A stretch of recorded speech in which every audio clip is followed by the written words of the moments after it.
Vehicle buying. From click to curb, everything's covered.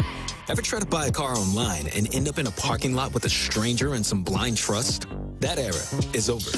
Now with Secure Purchase, eBay isn't just where you find your car. It's where you buy it, start to finish. Title, financing, registration, delivery, it's all built in. This is the modern way to buy your next ride on eBay. eBay. Things people love. Secure Purchase is powered by Caramel Dealer Services, LLC, an eBay subsidiary. A SoFi personal loan is here to help you achieve something once thought impossible, overcoming high-interest credit card debt. Walk the tightrope of your finances with one low, fixed-rate monthly payment, no fees required, and as soon as the same-day funding. That's right. Pull off your own debt-defying stunt with a SoFi personal loan. Visit SoFi.com/trick to learn more. Loans originated by SoFi Bank N.A. Member FDIC. Terms and conditions apply. NMLS 696891.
Seven o'clock in St. Louis, you are listening to The Morning After, presented to you by Brown and Crouppen on 101 ESPN and on the TMA STL YouTube channel. Tim McKernan, Doug Vaughn, Martin Kilcoyne with you on the program. A gentleman by the name of Jackson Burkett is on the ones and twos, and we welcome you to participate in the program by texting in 314-399-9646, Air Comfort Service text inbox. You're also welcome to watch the program and talk it over by opening up your YouTube app, typing in TMASTL, and then you're in there with a wide variety of other friends of the feather, such as G-Man, Harry Hogg, the Nipper School Monitor, Michael Sturgeon, and Jake Reynolds. John Scores is there, too. And Jake Reynolds says he's a 42-year-old man, $2,890. That's his net worth? He should probably have more than that at 42. 2,800? 890, so basically Okay, 2,900. Doug's dispensing financial advice. All right. Don't mind this. Little Dave Ramsey for you, Martin. I would think at 42, if you're worth $2,800, you've probably fallen behind a little bit. You're wealth I shaming. have a carport. About that. Yeah. Got a carport. Okay. The carport is an asset, so therefore I need that to be categorized, and I think that brings the net worth up to $2,900. Well, it's basically just a couple of posts, isn't it? It's Don't forget like about the roof. four pillars and a slanted roof. Can I ask We a finna question? be rich. Doug is not taking questions. I'll be happy to, though. Okay, when did the carport actually become? I'm new here, but in onboarding hasn't addressed it yet. When did the carport become a topic of the? That's a great question. thank you. Always nice to have some historical tent posts. There was a big storm on my street, and shot video of it because the street had turned into a river. And I was showing Doug and the cat during a commercial break, Lowe's so many years ago, and the cat goes, "Oh my God, is that a carport?" Guy across the street's got a carport. Okay. But it's not. But it's like a nice one. Oh, Well, it's air, basically. Doug, they are not happy, and they have been sending in text starting at around 6:52. I see the first one. This was 6:52. The look on Montgomery's face of disgust during the first period says it all. Did we have too high expectations due to the Cardinals stinking? That's from Big T, the Dasher. Doug, we need to talk about last night. I was at the game, and boy, do we suck ass. Okay. That's from the Plumber. Harrison's brother Master loaded for bear literally right at 7 o'clock. The Blues effing suck, boys. Oh. Steve Ott gets shrapnel. Thomas, Cairo, Buchnevich are not a core. That's Harrison's brother Master. And then Sharon from Clayton wants to let us know that she's on a plane to Detroit. for the game tomorrow, I guess. Mm-hmm. Take it in the note. Stick with your squad. Well, it was very ugly last night, for sure. Why do you say that? Well, because they gave up another 7 goals. They gave, like 3 in the first 5 minutes or so. And then twice they battled back. I thought this is going to be a comeback for the ages. They made it 4-2. Then it was 5-2. Came back, made it 5-4, and then lost it in the third period. But they're Martin, giving do you hear your phone going, like, saying something? No. Your phone is making noise. I Is don't- phone hearing this? I don't think it's. I think there's some audio somewhere, but it's not my phone. Are you sure? Here, take Yeah, it. no, you're right. You're right. There's some random audio. I hear whistles. Do you hear anything, Doug? I heard something a little earlier. It sounded like Siri. All right, everyone, quiet for 1 second. I hear the audio. Yeah, Yes. so there's- I do hear the audio. But it's not. Where is It's a show I playing. have to tell you, Jackson, it sounds closer to you than Yes. this side It's of the coming dais. from your side of the house. Unbelievable. I couldn't be sorrier. He was pointing at me Doug. like I was a child. Which Well, I, in I do fairness, have phone issues. in fair, that's the only reason I why I agree. assumed, because I heard it out of my left ear, which is an open ear, as you can see. Everyone take a look. Yeah. And All the people.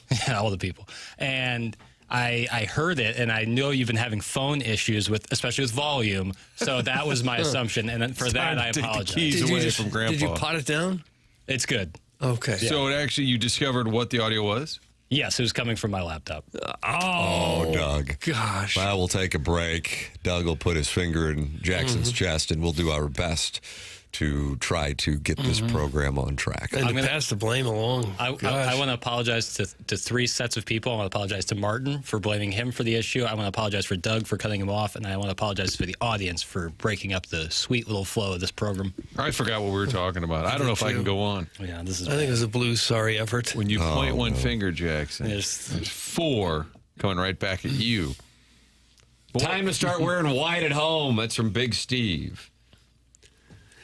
Well, I don't know that that's necessarily the issue. The real issue is that some of these home games aren't even close. What makes you say that? Well, because they've lost some games that aren't close. They've lost 3 of them at home. They've lost 7-4, 8-3, 5-0. Those seems like baseball scores where your starting pitcher didn't give you very much. Jeremy Rutherford with yet another damning column on the Blues this morning in The Athletic. Doug notes that they have been outscored a combined 23-11 at home, and a team that carried in, if you include the 3 against the Jets in the playoffs, a 15-game winning streak at home.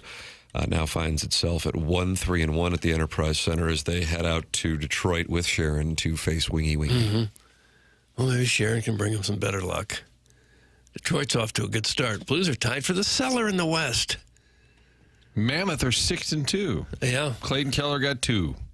Did anybody bet that last night, that he would score? He always does against the Blues. I wonder what the prop number was. I bet one of our listeners will have that information on Clayton Keller scoring. Because when they were down 4-0, I was thinking to myself, this is not good because A, they're down 4-0, but B, we know that the Mammoth are going to score at least again because Clayton Keller has a contractual obligation to score while in St. Louis.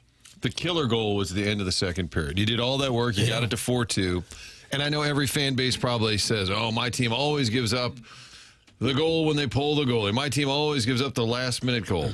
But I think the Blues do give up a lot of goals in that final minute. You got it to 4-2. Now, Monty was not as pissy or as upset as he was Tuesday, and that's probably a coaching tactic where you can't just be mad all the time. You have to kind of switch it up.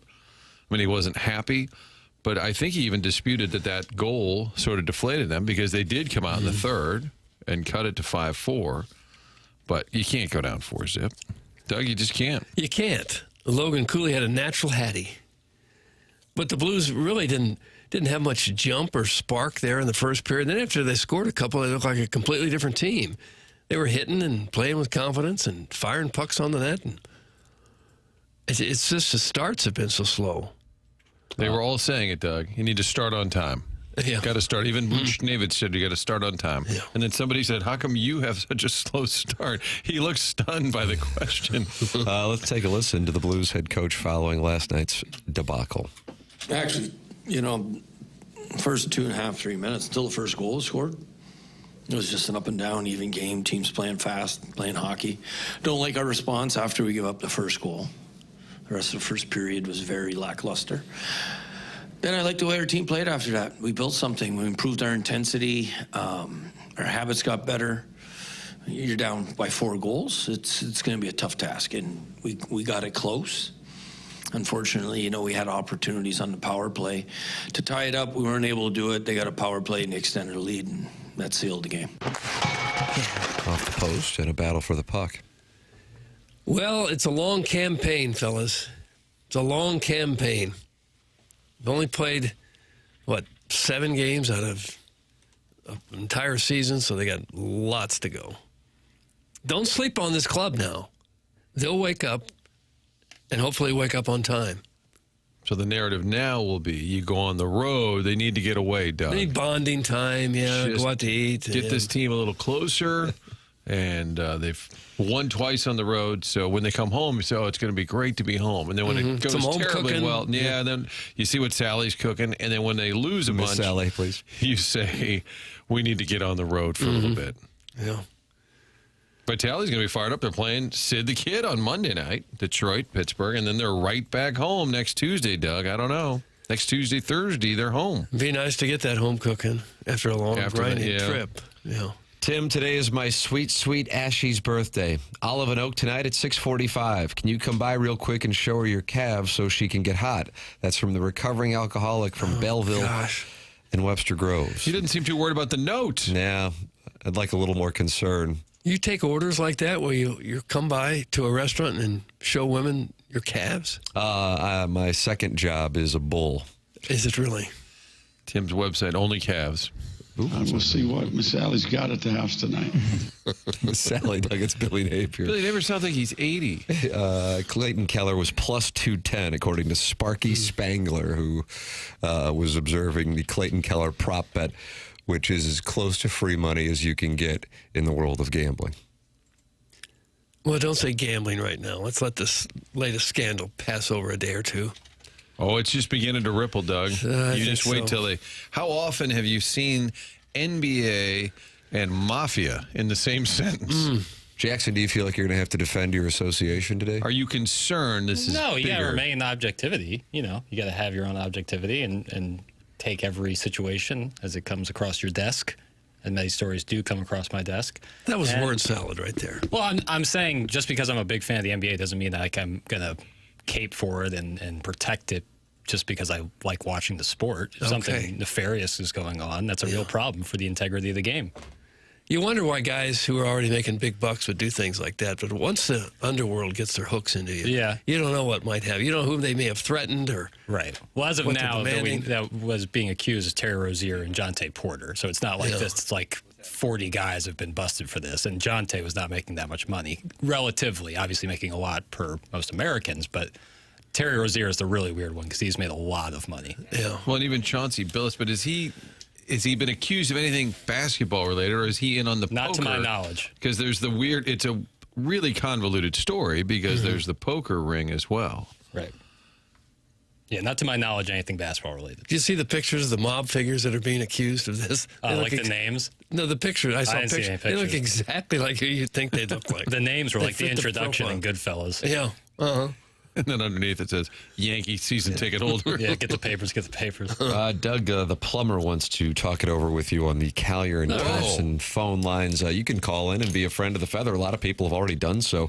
314-974-0101. Your Stiefel dossier, Joey Vitale, 815.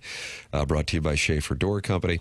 And the Colonel, Gabriel P. DeArmond, at 9 o'clock, brought to you by James Carlton, Design Air Heating and Cooling. Email of the day, 1045. Doug, the listeners, they are not happy with this Blues team. I wouldn't think so. And they want to talk it over with you about it at 314-974-0101. Plumber, you're on 101 ESPN and the TMA STL YouTube channel.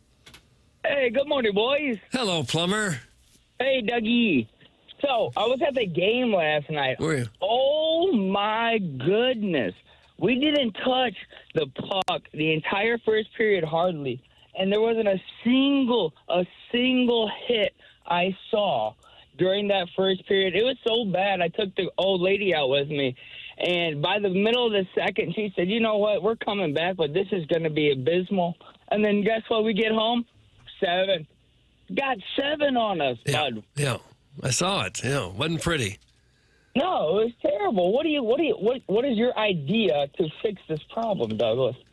Boy, I don't know that I have a solid idea to fix it. I thought they had a pretty good team put together at the start of the year, and maybe they still do. It could be that just off to a slow start. It happens sometimes to good teams. We've seen teams bounce back in a big way after slow starts, so I wouldn't give up on them just yet. Yeah, I know. I just feel like they have cement for skates. They're not actually using ice skates. They're like blocks on their feet. They're not moving around like they used to. Well, they didn't wake up on time. That was the problem. Hello, la la la. Hey, Plumber, are you taking questions? Yes, absolutely. Okay, are you an actual plumber? Yes, absolutely. Okay, I was trying to determine how you sound like you could be a 70-year-old man on the hill, or you could be a sophomore at Vianney. And I'm just trying to decipher. How old are you? So I'm 31. I'm actually 32 in February. Oh, congratulations. Okay. And yeah.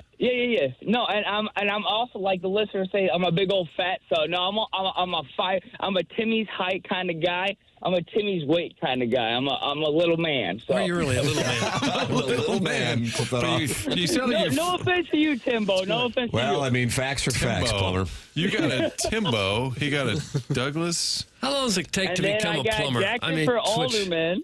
Yeah. Wow. So Jackson, did you see those Terry Rozier passes that were like going all through the web on like just a complete, absolute, obvious just misses on purpose? Yeah, I saw the highlights of that game that was highlighted. Certainly it was a far cry from prime Scary Terry days with Boston. Holy moly. The kid's going to jail. That's it. Lock him up. So are you the plumber or plumber? Yeah, either one. Whatever you guys want to do. Doug, you want the plumber or plumber? It's up to you. I just think plumber. Plumber. Give me your fucking feet. My question is, how long does it take to become a plumber? What's the training like? So it's 5 years to get your journeyman. You sign on with a company, and you start as an apprentice, and then you go through classes, or you can go to like Rankin, and then you can do that a different route. The way I went about it is my company gave me. People don't want to hear about this, Doug. What the hell are we doing? Well, I'm here? always interested in what people do. Well, yeah, so that's it. Yeah, it's 5 years to get your journeyman after you sign on as an apprentice. So, Okay. Yep. So what's up? And you enjoy it? You enjoy the work? It seems like it can get really nasty at times. Oh, no. People think it's all about poo. It's not. It's not about poo at all. Oh. Flip that off. It's just about water runoff mostly?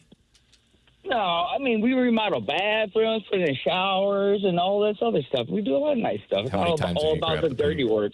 Okay. I know they make good money. You must be well-heeled.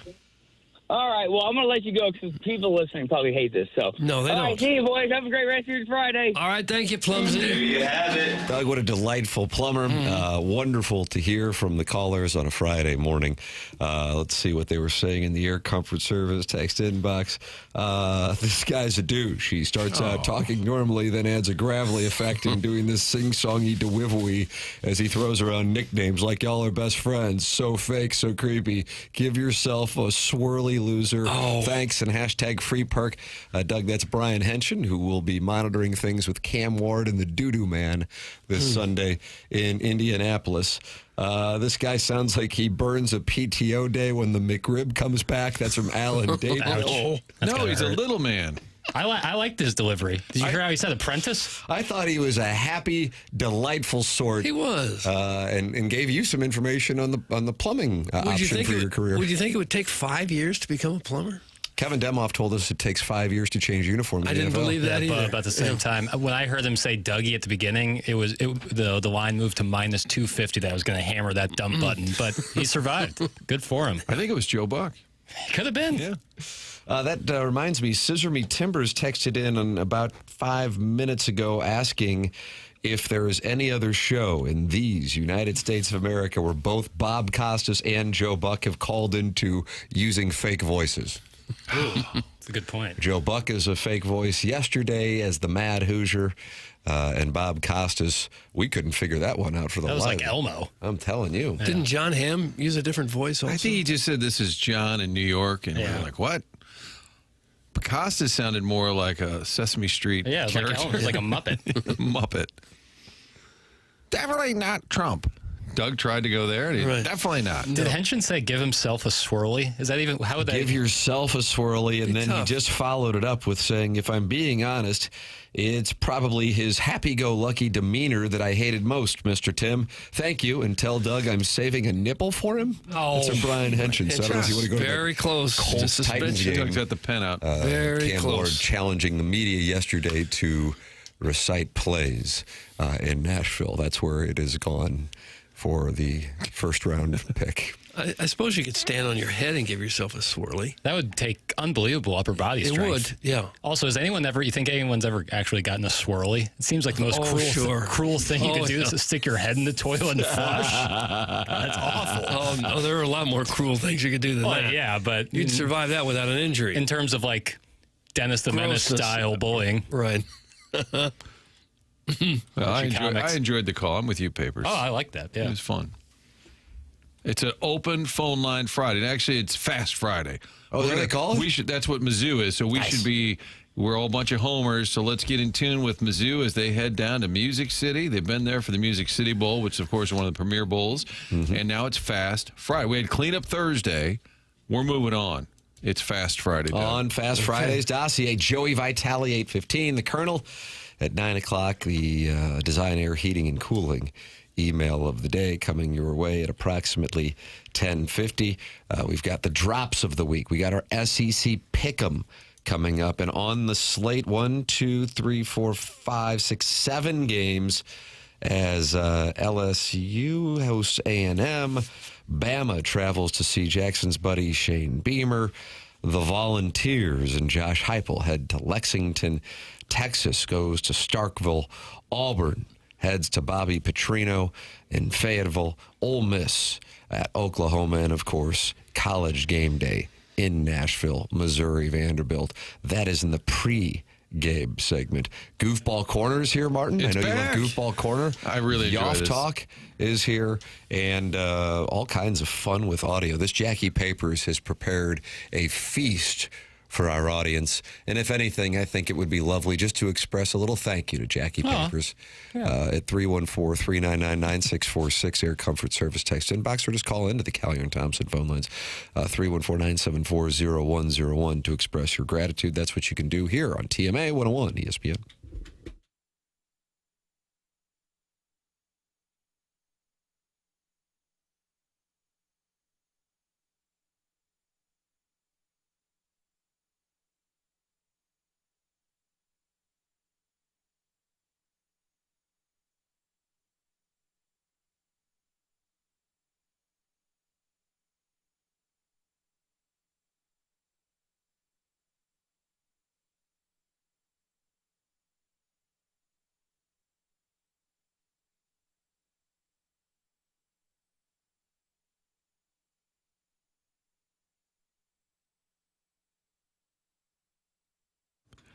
Next summer, we may or may not be having that parade down Market. Long way to go. Don't know. But for sure, I know this. Headed to Scotland with you, the listeners, checking out spectacular Scotland, seeing all the great sights, the big cities like Edinburgh and Glasgow, but also some of the smaller venues, going to the Isle of Skye, the Orkney Islands. It's going to be so much fun just hanging out, telling stories, visiting a historic whiskey distillery, and the best part is all the details are handled. 10 days, 15 different meals, flights, meals, hotels, local experience, all of it part of the package put together by Colette. They've been doing this for decades. They've got all of it down. You just get to sit back and enjoy the trip. Can't wait to experience it with you. All you need to do is call our friends at Altair Travel at 314-968-9600. 314-968-9600. You've probably seen Scotland on video or during the British Open, just the cool scenery, the sights. See it for yourself, and I'm looking forward to being there with you. It's this summer, June 15th, Altair Travel with all the details at 968-9600.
Well, Doug, will they be playing this on Broadway at Nashville tomorrow night? I would think, why wouldn't you? It's one of the great songs in all of American culture. It's TMA 101 ESPN shows presented to you by Brown and Crouppen. Tim McKernan, Doug Vaughn, Martin Kilcoyne with you on the presentation. Jackson Burkett DJing this morning.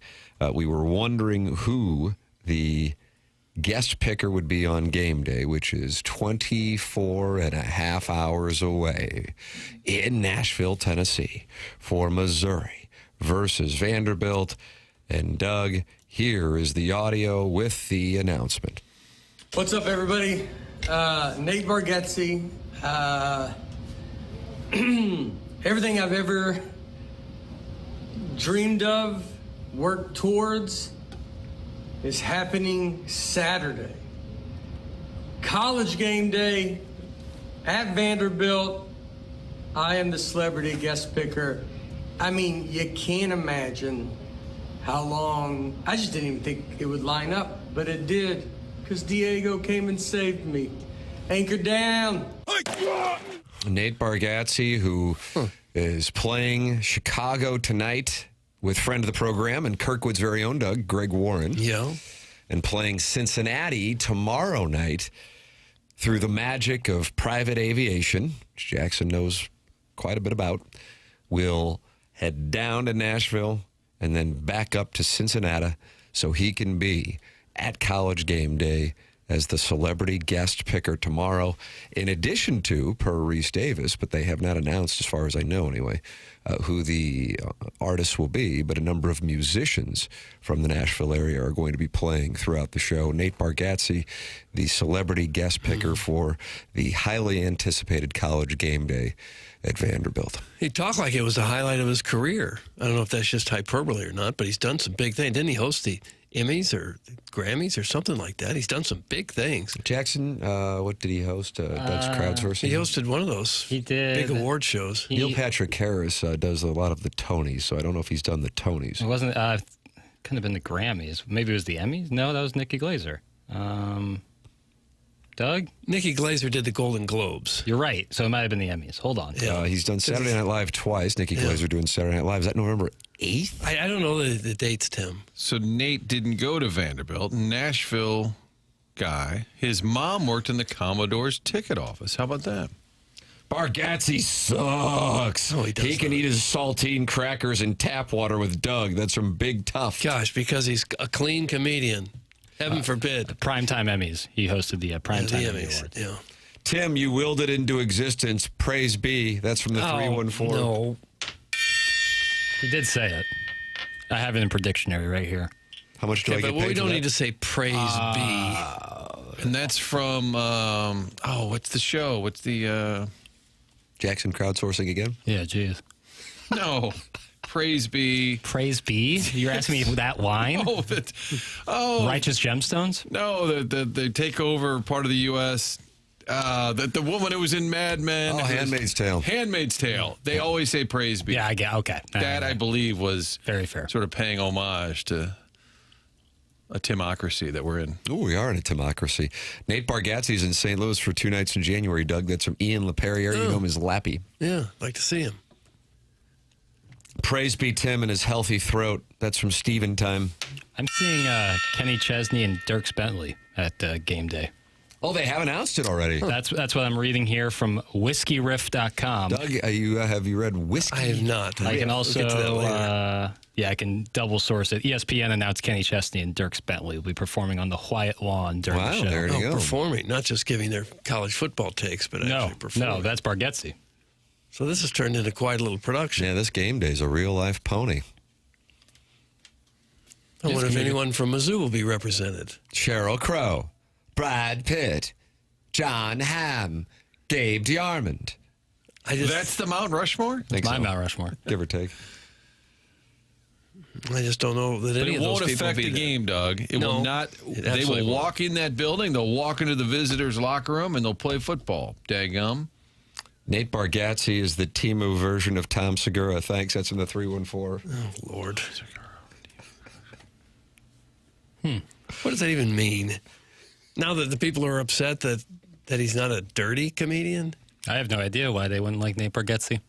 I don't either. In your description in the dossier, the Stiefel dossier in College Corner, it says Nate Bargatze, parentheses, in a Spaceballs-esque cap. Yeah, what did that mean? Too big. It was a giant cap. Is that right? It looked like one where they just... Well, I sent you the... yeah, it was from that TikTok you sent me, and it looks like they just handed him a hat, and he just tossed it on for the video and didn't really care, but it's pretty bulbous. Huh. I like that, bulbous. Yeah. Usually used to describe a nose. Right, but Carl Malden. I would describe it. But I've been on record saying I like the simplicity of the Vanderbilt logo, just the V. I think it looks good. Is it the same as the Vegas Golden Knights? When I call it up at work, it almost looks identical. I'm down on the VGK uniforms. So Idaho Vandals, Vanderbilt V. More like Valparaiso. Valparaiso. Is it a rule if you got the V, you got to be gold and black? That's a good question. There are a lot of other schools that just have the initial as their logo. Yeah. Alabama, Georgia, Kentucky, Oregon, Miami, Illinois, Michigan. But you like this one in particular.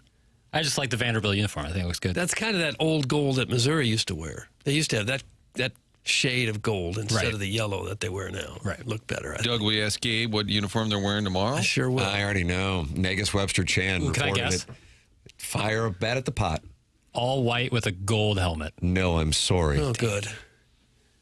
All white with a black helmet? No, I'm sorry. Gold pants, white jersey, white helmet? No, I'm sorry. Not all Same white. thing, but with a gold helmet? No, I'm sorry. Well, I'm running out here. Just look at highlights of, Doug, what do they call it? The loveliest village on the plains? They're running it back? They're running it back. Okay. I thought it was a good-looking uniform last week. So What's the loveliest village on the plains? Auburn. So they're Jordan black hair. helmet, oval tiger, white jersey, Okay. and then black pants. So they're staying with it. I like that. Yeah. Superstitious I a little thought the bit. uniforms looked good last week I don't even like the fact that Auburn calls itself the Plains. because it's not the Great Plains. We're the Plains. Yeah. You don't think of the Great Plains of Alabama. I don't know the origins of that, so I can't. I thought it was more of a Nebraska kind of vibe, like Oklahoma, Dakotas. Kansas. like a Steinbeck Great novel. Plains. We're right in the middle of the Great Plains. How dare they call themselves the Plains? Tim, we're in College Corner, and somebody else is upset about this whole game day selection papers. Is that what it is? The fact they're not going. Another neckbeard is wandering through the Well, he wrote another Rhodes Scholar talks. He said another Rhodes Scholar talks into their phone. This is a guy named Jack Settleman. College game day going to 1 versus 2 would have been perfect. Keyword would have. But instead, College game day is going to go see another SEC school. Yep, here we go. ESPN's College Game Day, the Big Ten, the SEC, the Big Ten, the SEC. Whoop-de-doo. Let me be clear before all the comments get going about this. This is a good story. I don't hate this story. But this is the problem. It feels like you're seeing the same watered-down experience over and over again. And it's because you are. And I'm not to say that Vanderbilt, who hasn't been on game day since 2009, isn't a fun story. It's just not the story of the weekend, in my opinion. Now, this is the story of the weekend. Have you ever heard of something called the Game of the Century? That's right. That's when number 1 versus number 2 plays each other. That's what's going down Saturday night in South Dakota. These two rivals are fighting for a trophy that literally looks and resembles a marker that separates the line between North and South Dakota. College football is for all of us. Stop letting rich TV executives hoard it. Oh, gee. College football is for all of us. He sounded a little like your drop where it says, I don't know any of the particular details, and I'm going to tell you Just why. another guy talking to his phone over a superimposed graphic. How'd you find this guy? That wasn't one of my finds. That's usually my algorithm. Yeah. Doug, my algorithm is the SADs. Yeah, it came across my desk. I just can't stand this narrative. It should be at South Dakota and North Dakota. People, That should be like maybe a 2-minute little package within the game day. You can't have the whole the game day experience there. Or 98% of the country would say, not interested. It's just people convinced that the SEC gets all the attention and all the love and all the well. Look at the teams. Look at the past national championships. It's coming from the Big Ten and the SEC, and in the years that Clemson's good, the ACC. It's not coming from North Dakota, South Dakota. If I'm looking just for the purpose of playing devil's advocate on going to a Big Ten game this weekend, I have no idea what would be considered the best Big Ten game. I guess you would go with one of two, UCLA and Indiana, which I know Fox has got, or just for the rivalry element, Michigan State. But Michigan State is not a good team, so it wouldn't be in the Big Ten. Right. Doug, in the ACC, what is your favorite matchup this weekend? Anywhere Fran Brown is where I want to be. Probably get some good sound bites out of that one. Syracuse is at Georgia Tech, the number 7 ranked Yellow Jackets. Bill Belichick's got a nice thing going in North Carolina. They get the 11 o'clock start on the ACC network to take on number 16 Virginia. But there just isn't anything of note there outside of the rivalry game between Stanford and Miami. Yeah, that's where I think it actually should be. Stanford, Miami? Yeah, everyone's fired up about that. But Vanderbilt is clearly one of the more interesting stories nationwide this year. You have a team that's been a perennial doormat for decades, and now here they are looking like a possible contender, and you don't know how much longer that's going to last. This is the perfect chance to tell their story. In the Power Four, there is only one ranked versus ranked matchup, and it's Missouri Vanderbilt. Yep. Ole Miss, Oklahoma. Ole Miss, Oklahoma. Yeah. Two. And I think had USF or Memphis not lost last weekend, I think they're probably a heavy contender for kind of the smaller matchup. But they lost, so UAB Blazers, Doug. Have Mizzou nationalists been speaking out about the fact that it's all about Vandy, this whole buzz of the week nationally? I think if you're a Mizzou fan, you should like that. You should want all that attention. You should want all that going there so that Mizzou can come play spoiler. We're not getting our respect. Lean into the disrespect. Yeah, I guess. Whatever. Some guys love the idea, like bulletin board material. They don't care if it's organic or not. They'll just use it. I think let them talk about Pavia. Let Jack on the show. He needs to defend himself versus this pal. That's from Steven Time. Jackson, would you like to get Jack on the show? Not really. Did he have a show, a podcast? He's got. Yeah, how did that come across? Mr. Settleman. They have came across Jack B's desk. Mr. Settleman has, I think, some sort of like internet or YouTube college football show, and they're going to North Dakota, South Dakota. So he's saying, "Oh, is that right?" So this guy actually has a job in the industry. Snapback Sports job and doing things are sometimes conflated. So he's got that story to himself, the Dakota battle. Yeah, Mr. Settleman. Steven Time says he can book him for us. Yeah, please. I thought you didn't want him on. I don't really.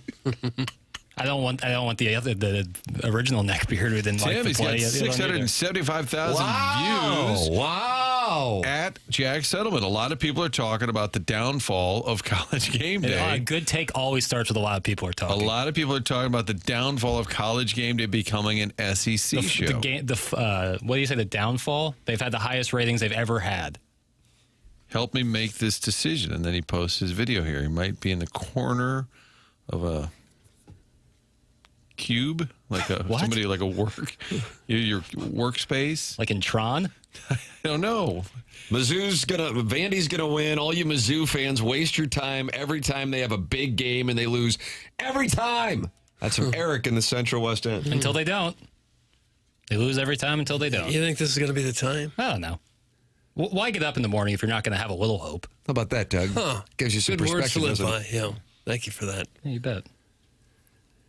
Well, as the SEC and the Big Ten seem to expand every year, now it's 16 teams in the SEC, and many of them are the best teams in college football. You are going to see them over and over and over again. Right.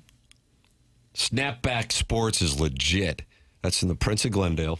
I have no doubts that he runs a high-quality operation. I just vehemently disagree with that take he gave. It sounds like Steven Time's booking him. He's out of New York. He's not from the Dakotas.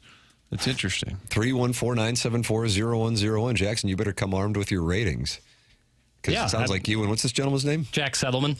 Doug Jack Settleman of Snapback Sports, who's a close friend of Steven Time. Sounds like he's going to be on the horn. We do know that Joey Vitale is going to be on the horn. Callier and Thompson phone lines coming up at 8:15 after the Blues debacle last night.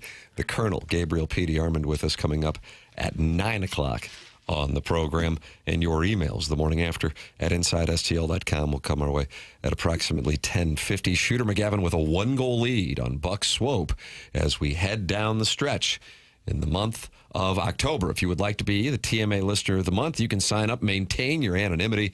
Go to TMASTL.com to sign up, be the TMA Listener of the Month. Email in the morning after at InsideSTL.com for the Design Air Heating and Cooling email of the day. Design Air online at DesignAirService.com. Seth Goldcamp, longest running sponsor on TMA, and they are coming to my house next week for a furnace tune-up for the cold weather months. It's Design Air Heating and Cooling online at DesignAirService.com. Martin is a client. Doug is a client. I am a client. It's Design Air Heating and Cooling, sponsor of the email of the day and the longest running sponsor on the morning after. Tim McKernan, Doug Vaughn, Martin Kilcoyne with you. It's TMA, presented by Brown and Crouppen on 101 ESPN.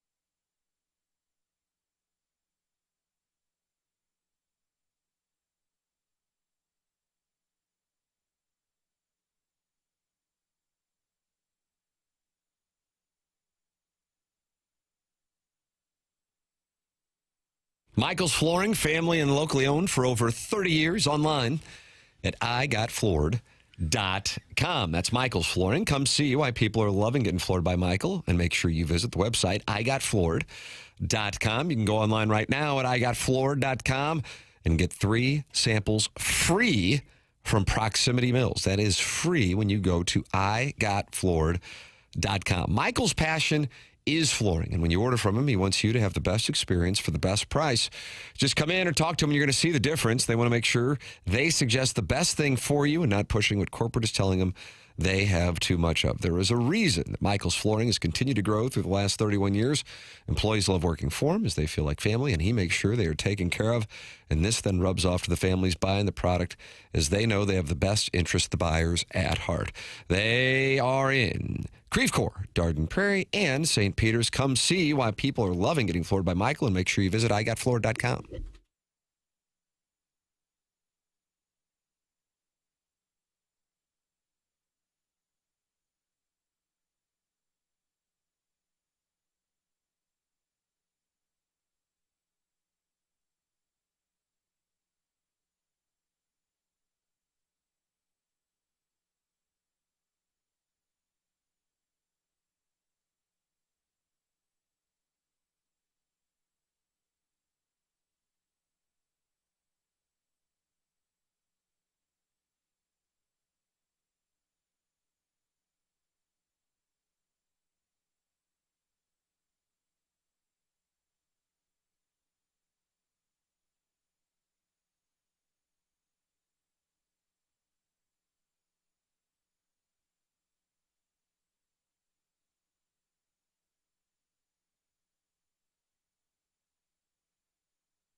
This is Jackson with a Sports Center update driven by Johnny Londoff Chevrolet and Johnny Londoff Autoplex. The Blues lose last evening 7-4 at the hands of the Utah Mammoth. Off today, back in action tomorrow evening as they take on the Red Wings in Detroit.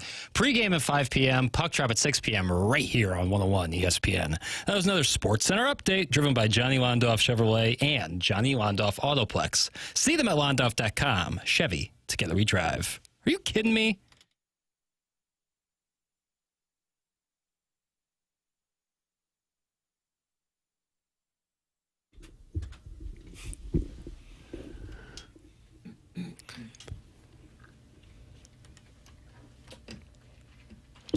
Doug, what do you think of Drake?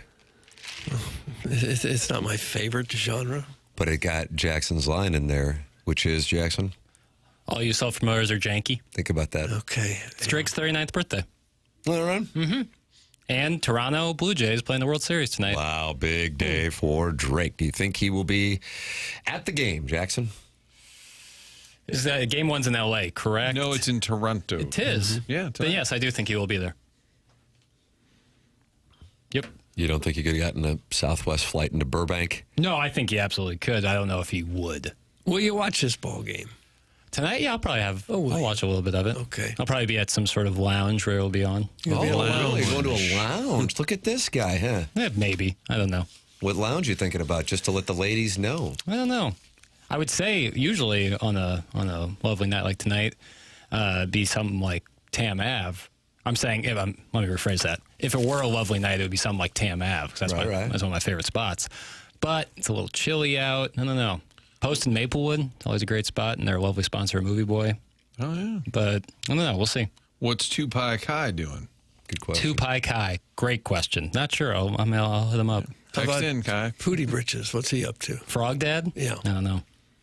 I forgot about the World Series. That's from Bill Reloaded, the Michelob Ultra YouTube chat. You can get in there and remind people of things. YouTube.com/TMASTL. Michelob Ultra, sponsor of the YouTube chat and a longtime sponsor on The Morning After. 95 calories, 2.6 grams of carbohydrates. When you're enjoying festivities this weekend, I recommend enjoying them with a Michelob Ultra, and what a glorious run we'll have. You got World Series tonight, Doug.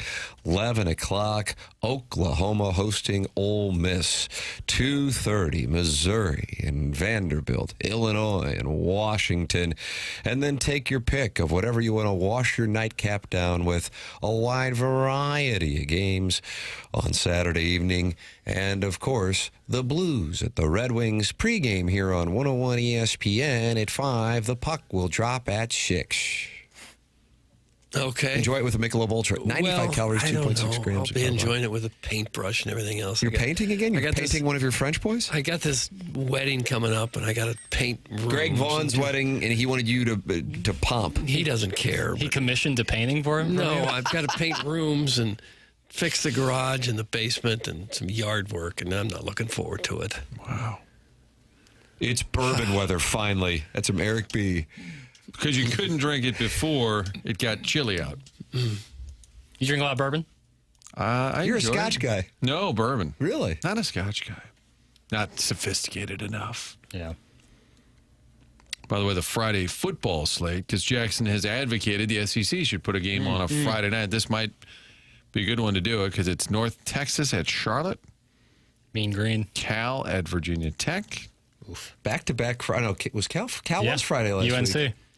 Boise State at Nevada. Yeah. And that's your Friday slate. It's slate. not doing it for me, man. Well, good. Click on the 2 Fox World Series game one, buddy. Dodgers been off for a whole week. Will they be rusty, Doug? Did they have too much time Shades off? of 06. Too much time off. Probably not. Okay. They've probably been taking live batting practice, and they'll be fine. This is for Tim and for Tim only. Call me crazy, but I'm getting Game 4 versus SJ 2019 vibes leading into Mizzou tomorrow. Thoughts? Again, just Tim. Hey. That's from Bobby Big Wheels. Doug, is that a reference to the game following Game 3's hand pass with Carlson, Burns, and Thornton sitting there pompously? It could be. And the Blues came out, and it was just a 5-star lock that they were going to win that game. And then they skull-pounded them in 4. They skull-pounded them in 5. And then they wrapped things up when some of the boys from San Jose didn't even travel to St. Louis for 6. Am I right on that? Is that what Bobby Big Wheels is asking? I don't know. It's just for you. I know. I don't know if he's saying he's getting vibes for Vanderbilt that way or for Missouri. Bobby Big Wheels, I need a clarification. Why don't you call in 314-974-0101. Steven Time says he's going to have Jackson's nemesis, and what's his name? Jack Settleman. Jack Settleman call in? No nemesis. I probably like the guy. I just disagree with his take. Also, I forgot that I know what I'll be watching tonight. Missouri plays Kansas State basketball in an exhibition game at 9 p.m. Oh, they do? Is that on the telly? Yeah, SEC Network. Oh, and they played late, yeah. You're going to watch that over the World Series. It's going to start at 9 p.m., so... You get yourself about 5 to 6 innings in, probably. Yep. Okay. What if the bar or lounge doesn't carry Then I'll the go exit? home. Okay. When you go to a lounge, like you sit on a couch or something, that's what I envision. Drink as a martini. Lounge. Yeah. Extra Elvis, please. Incredible that the Blues were minus 120 last night. Vegas had to took money. They did from me. That's from 636. Okay.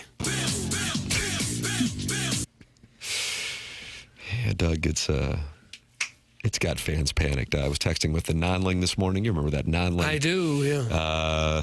Said, it may not be as unpopular to say today as it might have been last week, but this not being ready to start games and not consistently doing the small things is a trend that goes back to Berube. Kind of like shingles. The threat of it happening is ever present, and it flares up periodically. Normally, the conversation about is the coach running out of ideas would be around the corner, but Monty isn't going anywhere. That is from the non-ling. No, I wouldn't think he's compared going it to anywhere. shingles? Yeah, shingles. where it just keeps coming. The Blues have shingles, is what he's saying. Part of the chickenpox virus. Correct. Skipper had it in 2011. He sure is a bad case. Oh, Just God, I kept felt showing bad. up. Supposedly doing the it's super post-game. painful, too. Oh. Here's Jim Montgomery referencing his frustration after the Kings game because he was more upbeat last night than the Kings game. I think that's a coach's tactic. I thought that exact thing, Mark. Like if he just berates him or if he's negative too often or too critical, then they just totally It was a tune him Hitchcock out. move. That was a Hitchcock move. Yeah, you have to kind of just walk it back to, all right, the boys will be fine. Otherwise, it sets in. It's like when he went over and consoled Hofer after taking him out. I do wonder, and we'll ask Joey Vitale at 8:15, do you rethink a little bit of the Hofer-Bennington, like they're saying it's almost a 50-50 split. At this point, you're trying to win games, and it looks like one guy isn't giving you a great chance. Yeah, Vitale did talk about that on the Curbside podcast, so we'll visit it here. Here is Jim Montgomery. I was not happy the other night, so my tone was, you guys recognized it. So you guys are good at what you do. But tonight, our response, was good. I feel like we kept coming back. We showed character tonight. We showed resilience. Now, would have liked to given ourselves an opportunity through our special teams to get a tie or have a pulled goalie where it's 5-4 instead of 6-4. Yeah, I think played 7 games. 5 have been not good enough. 2 have been good. Okay. Some great nose acting from Jim Montgomery there. A lot of exhales with the nostrils. Yeah, almost LaRusso-like. Yeah. Jackson, the song that you were humming during a commercial break yesterday, is that Nobody's Son? By Sabrina Carpenter. By Sabrina Carpenter. Doug, she received a lot of praise for her breath work in her performance on SNL during Nobody's Son because it requires really capitalizing on the just tenths of seconds where she would have to inhale and exhale. Mm-hmm. And that's what Jackson thought Jim Montgomery was doing there with his answer in the postgame. Well, he's Sabrina using Carpenter breath work. Yeah, he's using his nose as a vocalized pause. Instead of saying it's like pause. It's good work. I'm impressed. Okay. Like a percussion? Yeah, in a way, kind of becomes a character in the scene there. It's 7 games. Stop freaking out, you dolts. That's from Mad Monkey Spank. Well, I didn't like his tone. He sent it with caps. I don't like that either. I don't like scientific stuff. if I get to the point where I'm considering watching exhibition college basketball on a Friday night, I'll walk in front of a train and end it all. That's the Hunchback of Vaughn Castle. Gosh, don't do that. What an open-minded person. Mm-hmm. Oh, something I wouldn't do. Might as well kill myself. Must end it all. Mm-hmm. How deep that rotation going to be, boy? We'll see. You know, so many questions. So many questions I have, and I want to see what it looks like tonight. No apologies from me. I'm happy to watch these Tigers. Okay. Some people aren't true sons. And you'll be able to tell or get a rough idea how good they'll be this year by this game. Better idea than I have now. Right. I haven't read much about Mizzou hoops. What the expectations are. A lot of transfers. Hopefully see some major steps from some freshmen from last year. And but we'll two premier guys are back leading the way. Mark Mitchell, Anthony Robinson. Yeah. And then a lot of new faces. A lot of those freshmen are back. There's always a trend. Sure. T.O. Barrett and Anar Boateng. Trent Burns. It's probably going to be the rule every year from now on. A lot of new faces this year. Yeah, I mean, that's kind of nice if you go from Missouri didn't win a game in the SEC 2 years ago, and then they went on a great run last year. Friend of the show, Josh Schertz, they played in Peoria last night, had an exhibition game. Did you go? No, I did not Fox 2 did not send anyone? Wow. I know. Why don't we love the Billikens? Yeah. I understand. Downfall little exhibition news. game up there. They've got 10 new players. They beat Bradley last night. They did. They played 10-minute quarters. It was bizarre, and then they played 5 of them. So there was a debate about what the final score should be. Quarters are better than the halves. College should shift to quarters. Interesting.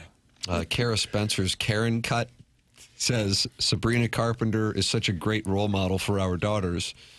And Spicy So, who I believe it was Riot's dad or uncle, Gunter or something, wrote in about Spicy So, who's also active in the Michelob Ultra YouTube chat, says role models should be parents, not entertainers.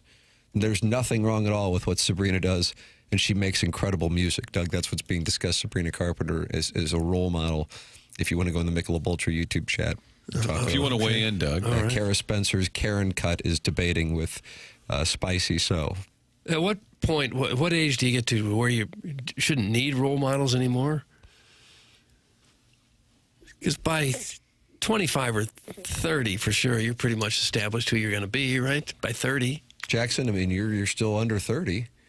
Well, I look up to Tim, obviously. Oh, for heaven's sake. Off. But generally speaking, I don't know if there is like a finite age that you're going to be like, nope, no more role models. I think you could have role models for the rest of your life. People you look up to, mentors, people who help you through tough times. I don't know. You can. I wouldn't put like a cap on it.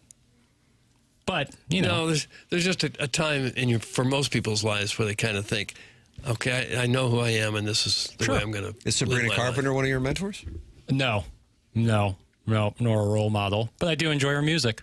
So much so he was humming her tunes yesterday. Mm-hmm. Sure, it makes really catchy music, you know. Are musicians role models? Think about it. And she dated the one of my favorite young actors, Barry Keoghan, an Irishman. Really? Yeah. Got my support then. Yep. Okay.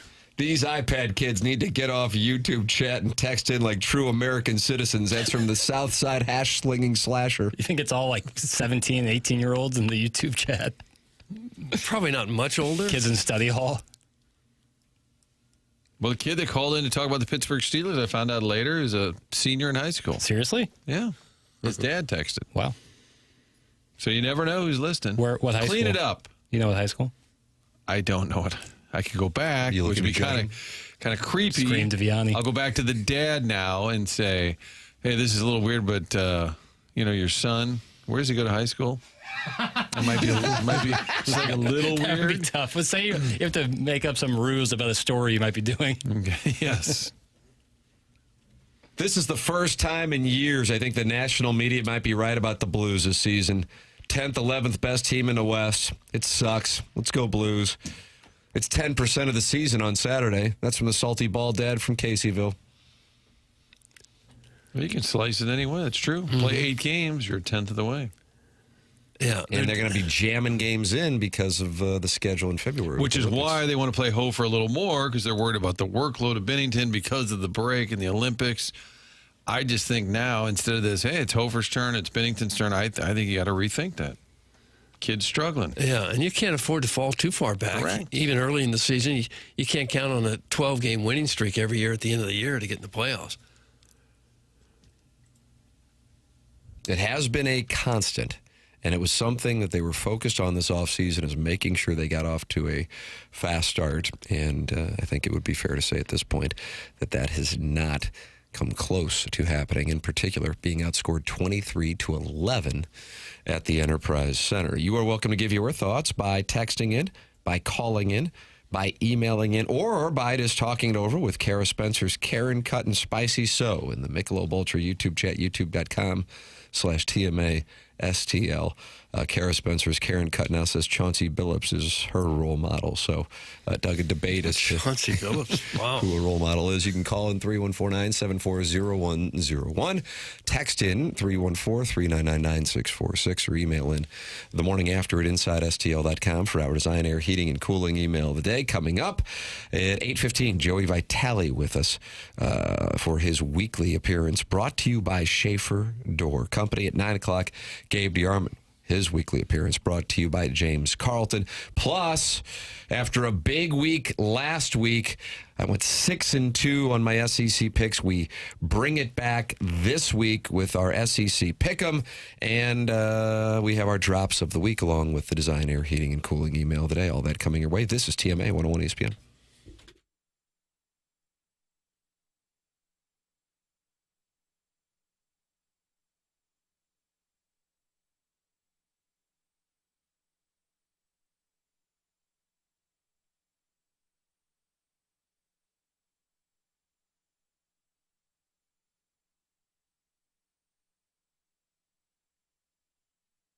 It's always a great day to head to the Village Bar, but Friday for lunch, Friday for happy hour. This Saturday, watch the Mizzou game, Blues later at night, World Series. All the TVs will have it on. Great place to hang out, Village Bar. And on top of all of that, the great spirits behind the bar. That's 1879 Distilling, being made right out back in the barn, winning awards throughout the region for their 1879 rye, 1879 bourbon, the Red Barn vodka, the 6 flavored vodkas, the premium brand as well. This distilling is happening right there at the Village Bar. So when you're enjoying that cheeseburger, waffle fries, make sure you ask for a drink with 1879. It's starting to pop up around town. You can ask for it at the grocery store or at your favorite restaurant. 1879distilling.com. That's the website. Read more about the story, the rich history here in St. Louis, going back to the German distilling days in the early 1800s. Quality, taste, tradition. Well, handcrafted, small batch. There really is a difference when you order a drink and get something that you enjoy. 1879 Distilling, St. Louis, Missouri.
Doug, 1 week away from Halloween. Okay, that day for the show.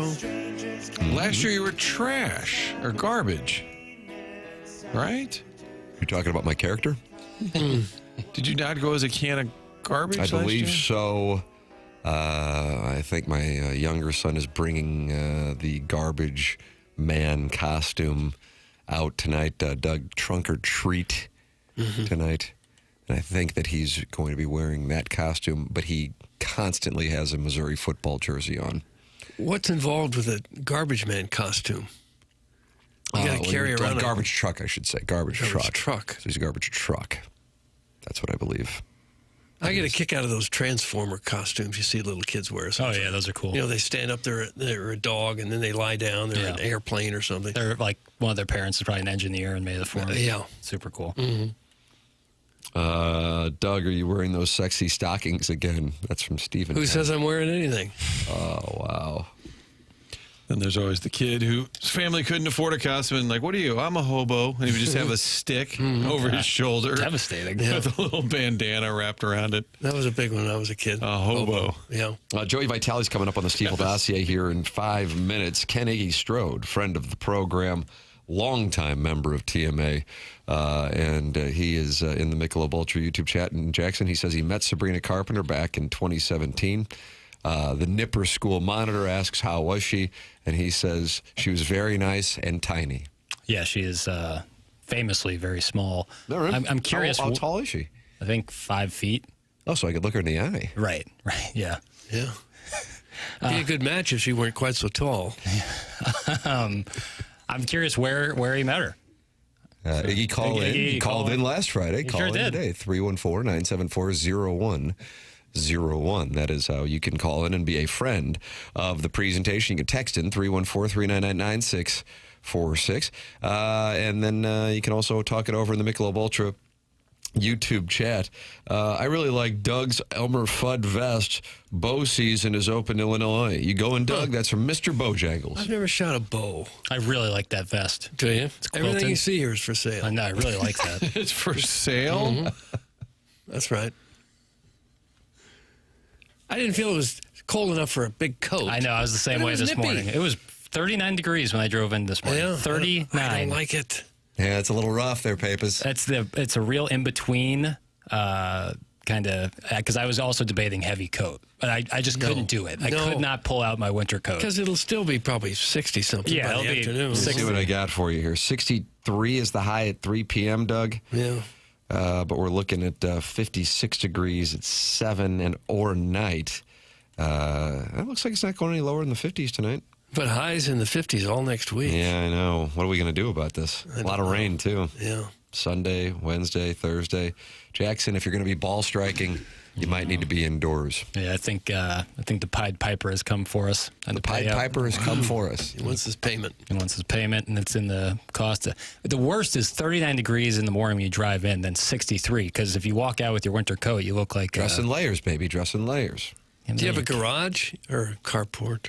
Neither. Surface lot, baby. Surface lot, baby. So you got some cold time. You don't have an attached garage where you never... No, but I have auto start on my vehicle. Blessed. So as long as I set the heat before I get out of the car the night before, I auto start and get into a warm car, which is one of the great pieces of American ingenuity. Yeah. If you want your car stolen, that's how you do it. You auto start it while you're still inside. It has to be locked. It has to be locked. So it would be the same. Brick through the window. But what about the engine running would make it easier to steal? Because the engine's running, you throw a brick through the window. I think that would make it easier to steal. You can't start without the key. So you would have to keep it running. Auto start on my key, and then when you get in the car, you have to start it again. You wouldn't own it for life, but you'd have it for the next 10 hours to do some damage elsewhere, or robberies, whatnot. Yeah, just don't rob me, and everything will be fine. Well, no, I think they would take the vehicle, and they wouldn't get to keep it because they don't have the keys. Over my dead body. Well... Take that 7-iron out there. You're not there. You're inside having cocoa while your car's warming up. I have a watchful eye. It'll all happen so fast, it'll be gone before you get out there with your 7-iron that you don't hit very far anyway. This happened to me a few years ago. Hit that skull. Yes. I started my car, went inside, heard a commotion, looked out the window, and watched it drive away. Yeah. Were the keys in it? Yeah, I didn't have an automatic start. Jackson, what was the name of that guy on the audio? You check the caller. Mr. Settleman, Jack Settleman. Oh, is he on? He is. Oh, Jackson, this is your moment to get engaged in great debate. Wow. The gentleman's name, who, Jackson? Jack Settleman. Jack Settleman is on the Callier and Thompson and we had phone a clip lines. of him saying that game day should be at the Dakotas. Yes, Jack, good morning. You're on 101 ESPN with the great Jackson Burkett. Good morning. This is a quick answer. How are you guys doing? Oh, we're fine. You? I'm doing fantastic. I'm here in Brookings, South Dakota. Because you're so excited about that game? I am excited about the game. I'm excited to see what it's like down here, up here, I guess. So are you tied to the South Dakota community, or you're just going and traveling around the country going to games? Yeah, so for Snapback, we go weekly to college football games. We went last year. We went to 20 games, and this year we're on our Snapback Saturday season 2, and this is where it took us. We were actually supposed to go to LSU this weekend, and we pivoted just with everything going down with Brian Kelly and LSU. We want to find the best experience in college football, and we didn't feel like LSU was going to be that this weekend. Got it. So what games over the last couple of weeks have you been to for perspective for us and our audience? Yeah. So last week we went to the Holy War, and it actually ranked as number 1 all time in our experiences rating by 0.01.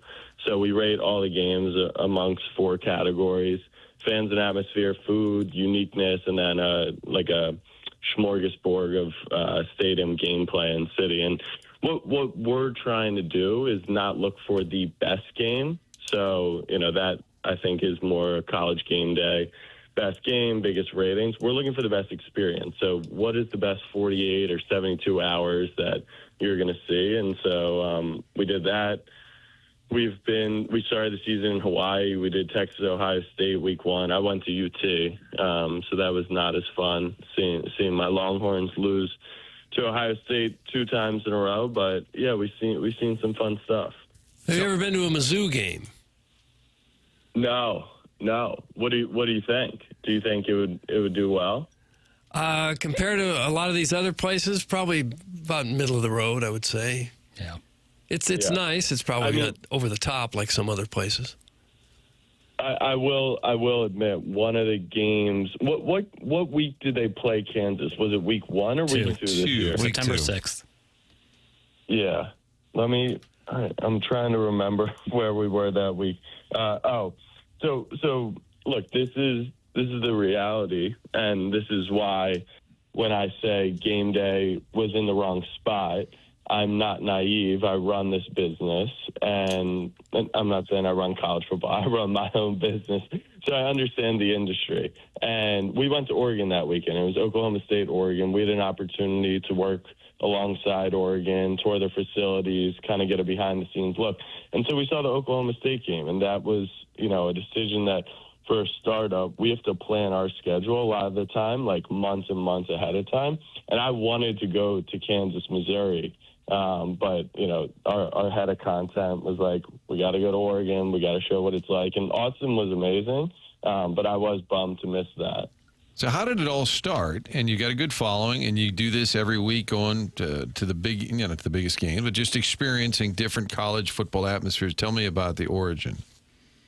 Yeah, so it all started at the Red River rivalry. I went to UT, as I mentioned. 2017, I started posting content, and I was just, I would post content. Like, you can't be at a game every minute, so we would post sports updates and highlights and memes and, different news like that. And then when I would go to games, because I was going to school in Austin, I would call them snapback experiences. And then, some 4, 5, 6 years later, when I was able to go full time, we started this tour method where we went to every Thursday night NFL game one year. We went to every Monday night NFL game one year.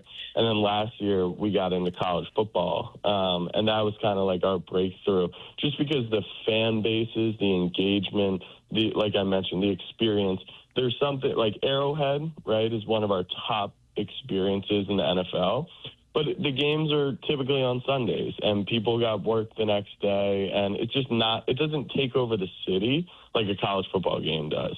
And so that's where we've really enjoyed that. And I love it, and why I've kind of built a company around this, and we're building a platform in the future for this, is because this is where memories are made, right? Like, everyone thinks about the memory that they've had. It's a priceless time when you get that perfect night. And so, yeah, we want to showcase the best experiences in the world, the most unique experiences in the world. And I often remind people, everyone's experience is different. If we all went to the South Dakota State game this weekend, and you sat on the other side of the field, and you went with your wife, and I went with, my coworkers, and someone went with their child, like, that's a unique experience for everyone in itself. So, but those are memories that you'll have for life. Jackson, who is one of our wonderful producers here on the presentation, disagreed with your perspective on the location of game day. Jackson, what was your case? I like what you said there, Jack, about you're trying to find the best experience. I don't know if South Dakota, North Dakota would be the best experience. I'm sure it's going to be an awesome atmosphere. I just think this week, for a national perspective, game day going to Nashville for Vanderbilt, Missouri is, like, to me, like a no-doubter, mostly given the slate. But I think, like, this just has by far the most national appeal over South Dakota, North Dakota. 100%. And that's why I love the internet, because we can only get our takes out in a minute, and we can't have nuanced conversation. But what you just said, from a national perspective, and from ESPN and ABC and Disney, and they want the most amount of viewership, yeah, that is the national storyline. I don't disagree with that. What I am saying is, I think, college game day used to also have the pulse on college football and be the heartbeat and go where the story is. And I think that they've lost touch with that a little bit. And maybe that's, hammering them for really, I thought last weekend was an embarrassment of a decision. Like, how many times are we going to see, Ole Miss, Georgia, they're turning the SEC into the NFL where, oh, this is a huge game between two, big teams, and then it's on to the next. Versus the Holy War, you had the passion and you had the excitement and you had a rivalry that I thought you could have told a bigger story. But from a dollars perspective, from a ratings perspective, and one other thing that, can also be misconstrued is, I'm not saying that that's not a great storyline also. Like, I think that, that's the other thing. When we were debating whether to come here or stick around at LSU, because we wanted to actually hear fans talk about, well, does Death Valley live as the best experience in college football when maybe they are having a down year? Can they get up for a game against number 3 A&M? It's not like it was 100%, 0%. We spent 48 hours deliberating, and it was 55-45, and we just leaned in one direction. So, yes, and part of the thing about Vanderbilt, in my opinion, is I think they need to be telling the Pavia story. Like, I think they need to put him on the map. We're all college football junkies. Like, we know who Diego Pavia is. My parents don't know. My uncle doesn't know, right? College football casuals don't know. So I am excited for them to tell a story about Coach, living down the street from where he works every single day. Yeah. I'm actually excited to tune in for it tomorrow. Fortunately, this game in South Dakota is at night and game day is early in the morning. So, yeah, they do a great job. But it's probably more hitting on last week more than this week. All right, Jack. Thank you for the perspective, Jackson. You found common ground Absolutely. Here. You don't want to yell at him. No, you don't want to berate him. No, this is how conversations happen. This is how progress is made. Let him have it. Making concessions and understanding perspective. Why I love does this guy hate Mizzou? Jack, thanks for calling in, man. That's really awesome. Send this to our politicians. Let's teach them how to build this. Amen. Jack, thank you for calling in and enjoy the Dakotas. Appreciate it.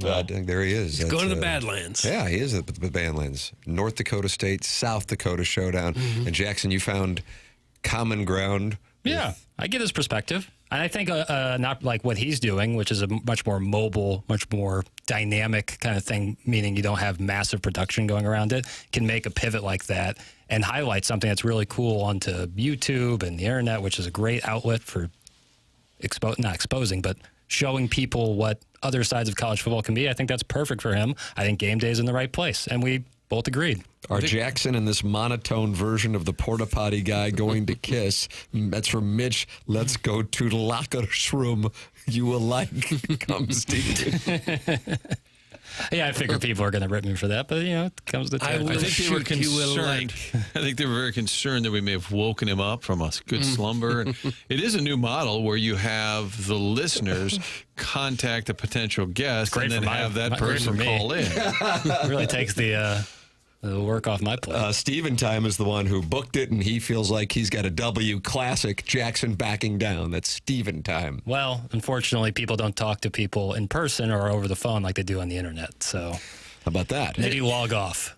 If you're log off, fella. If you're just a website, smallish website, trying to somehow compete against ESPN for viewers at the same venue, it's not going to go well for you. Would agree. You may as well take the opposite direction and go somewhere else. Sure. And I don't disagree with his point about Ole Miss and Georgia. The Holy War is like a really awesome thing, and both those teams are super legit. That, to me, would make more sense, but I know Big New is going there as well. Now, ESPN owns SEC Network, so they are kind of in bed with the SEC. So there's probably times when the decision, if it's a tie, they're going to lean towards the SEC. There's probably something to that. Right. I think the whole Nashville vibe, too, is part of it. I mean, Vandy, to me, there's no doubt you go there. Vandy being 10th in the country, haven't been there since 2008, and just kind of the Nashville vibe scene that just adds to, I mean, it's good TV. We will talk it over with the Colonel on Missouri and Vanderbilt at 9 o'clock. Joey Vitale next here, brought to you by Schaefer Door Company. Joey with his weekly appearance on the program. Joey Vitale next here on TMA 101 ESPN.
folks, Joe Vitale here. I'm here to talk about your garage door. I tell you one thing, when that thing doesn't work, it is a pain in the rear end. Well, good news for you as we enter into these winter months where it's going to be cold. I got a garage door company for you. Call my friend Jason. He's a heck of a guy. He's got a great company. Schaefer Door Company is where they're at. You can visit their website at schaeferdoorcompany.com. But better yet, for the best service, give them a call. Shoot them a text. Here is their direct line, 636-782-3608.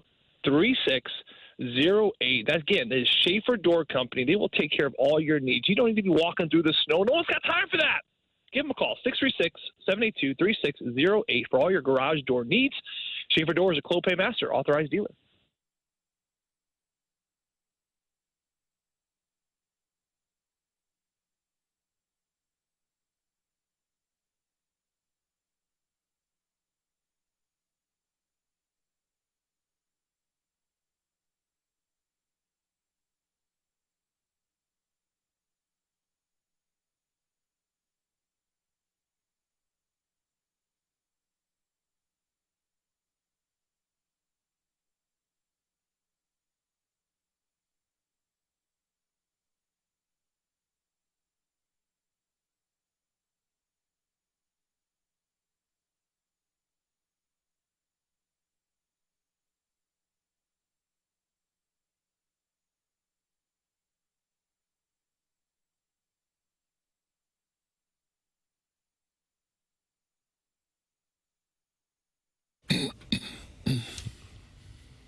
Doug, is there a better tradition in St. Louis broadcasting than Joey Vitale on Friday mornings on TMA? I can't think of one. No. Well, it is an absolute delight to welcome to the program the great Joey Vitale here on 101 ESPN and the TMA STL YouTube channel. Morning, Joey.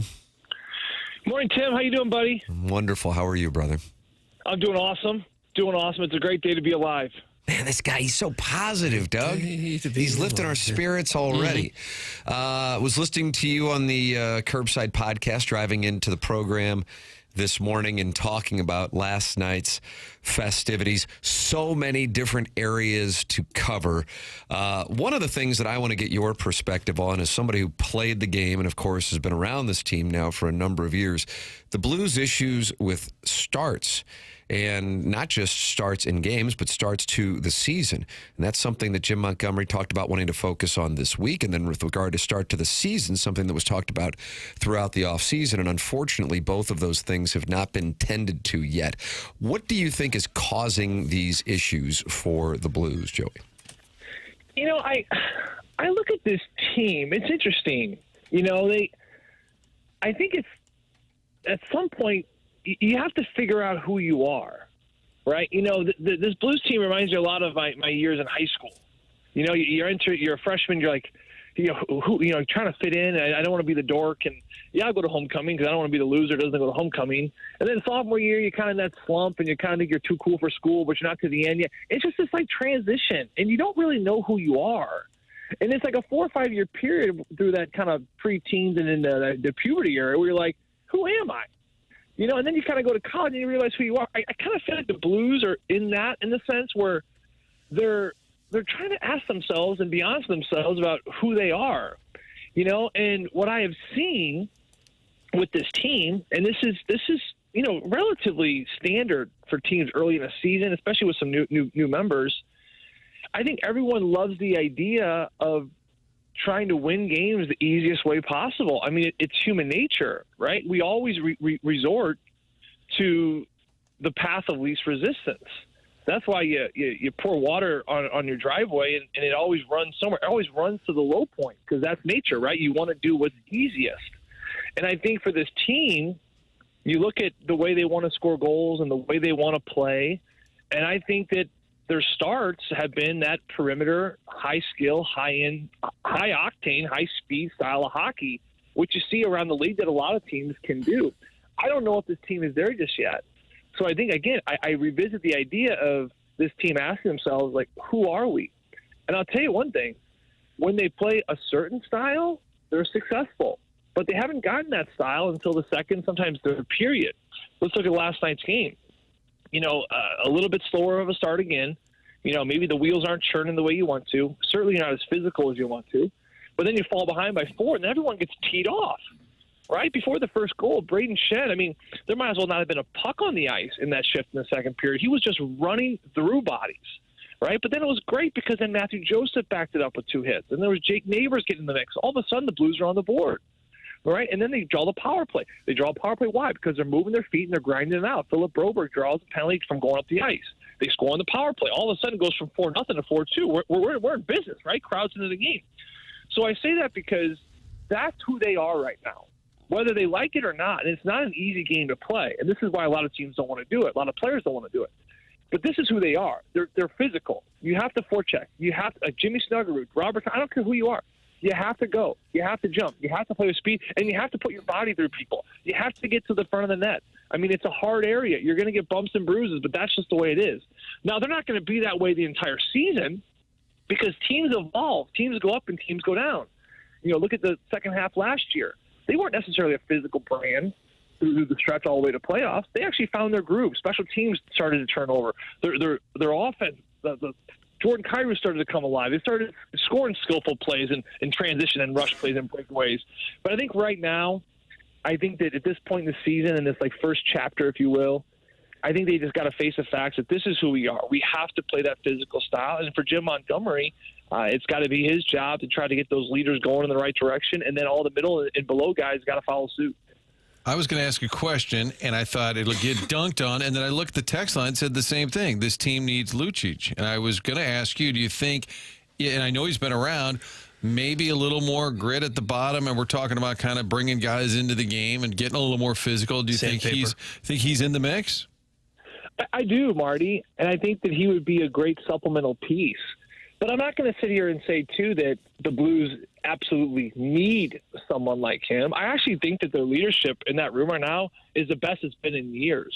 You know, not only Braden Shen, Cam Fowler is such a poised voice on the back end. He's a chatty guy in the locker room. Justin Falk, Robert Thomas, I've heard, is really starting to come more and more out of his shell. I mean, Jake Neighbors is always talking. There's plenty of voices, and there's plenty of guys in that room that are pulling the rope in the right direction. But I would look at Lucic as just another supplemental piece, just another, just something extra at the very end. But no, you bring him in the locker room, and he's going to be vocal. I mean, his presence alone is going to be something special. I think that when he's on the ice, he's going to create space. He's going to create this idea that guys are probably more confident than they should be, which is a positive thing as well. So I think it could help, but I'm a believer of this team. You know, I look at these last couple games. I know they've been up and down. This homestand's been up and down.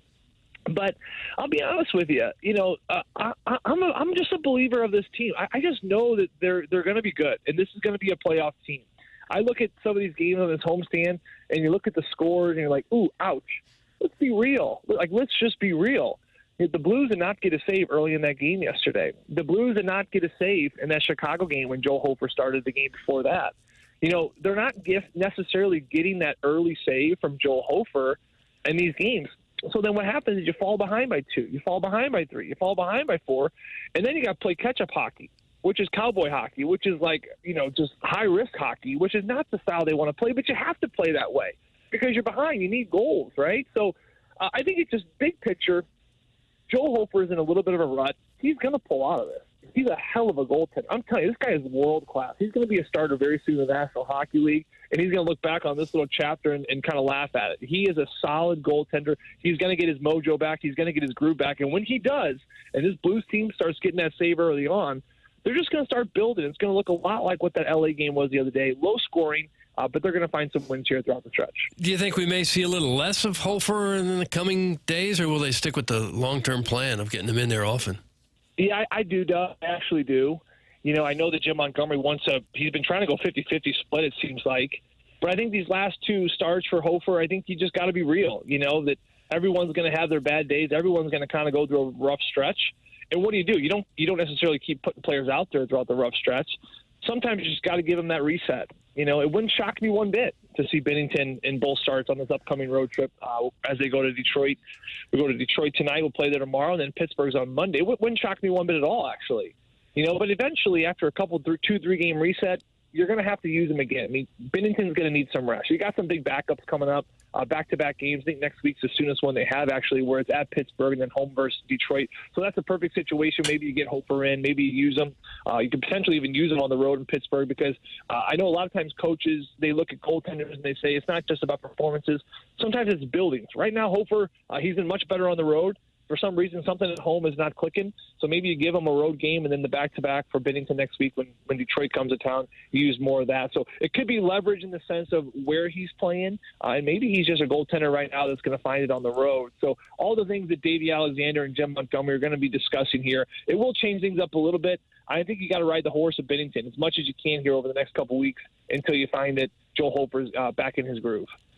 That'd be the same thing with Mayu. He continues to go through some growing pains. I couldn't help but notice his plus-minus of -9 is tied for the league worst. Do you keep throwing him out there too? Yeah, that's a tricky one. I mean, it's a really tricky one. You know, you had this trade with Zachary Bolduc, and you know Bolduc has had a great start to his year there in Montreal, and then so. That adds, I think, a little extra pressure. It adds more incentive that you want to get this kid out there. So, which is positive. That's a good thing for Logan, you know, but also it's one of those moments you got to take a step back. And you know, I think the big question mark is, does Logan need to be playing more hockey? You know, and it'd be interesting to see what they do. Now, I know you don't want to send him down to the minors. But sometimes that's exactly what a player needs. Now, you're going to have to probably swallow a little bit of your pride to do that, especially because, again, you go back to the trade. But the trade's over. The past is the past. We got to do what's best for Logan Mailloux right now.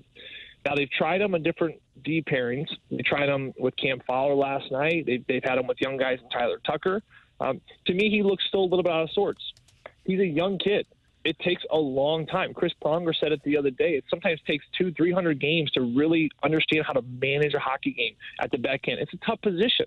You know, Doug, when a forward like Jimmy Snuggerud makes a mistake on the ice last night, guess what? He's got 4 of his buddies who are probably right behind him, including 2 defensemen, and there's a goaltender. When a defenseman makes an error in the game, he's exposed because he's the last line of defense before the goalie. So anytime that a defenseman gets exposed, it's more highlighted than a forward. It just is. So it's a tough spot for Logan. But the question becomes, you know, if he's not finding a groove at the NHL level, well, his minutes are drastically down now.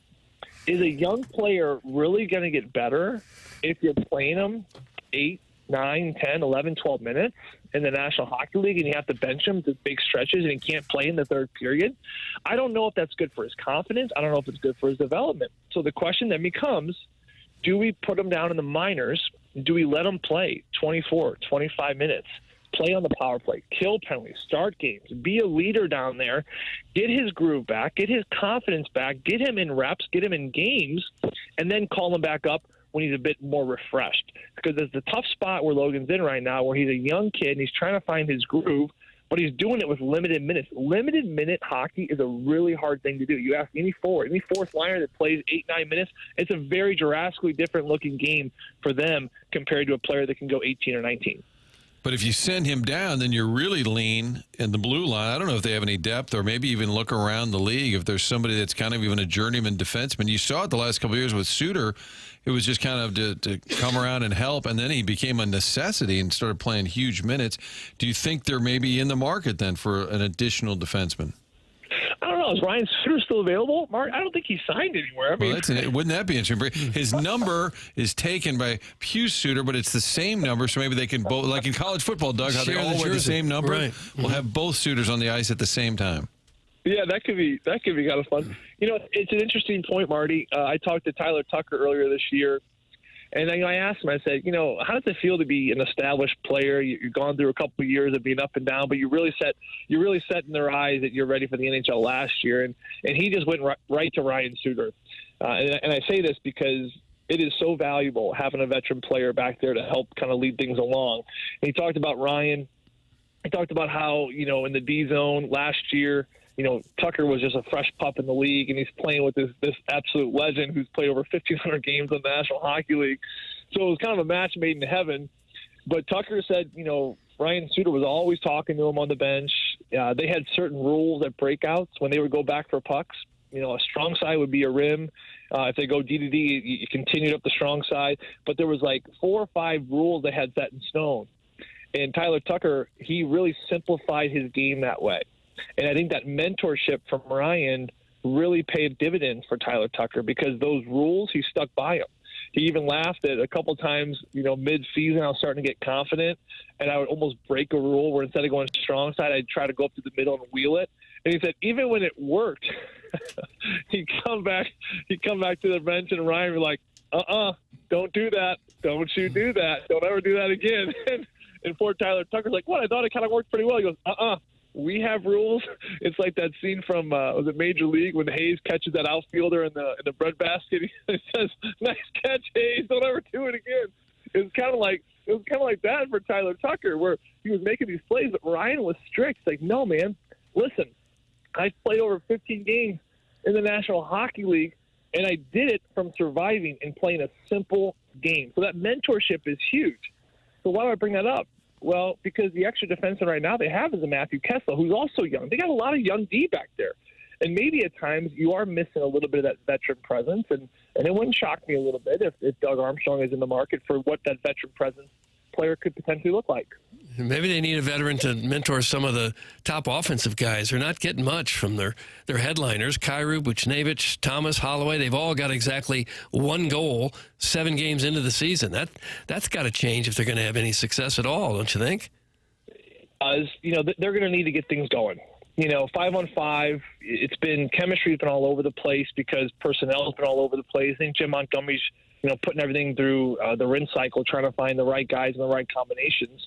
So that's something that's certainly going to have to get ironed out here pretty soon.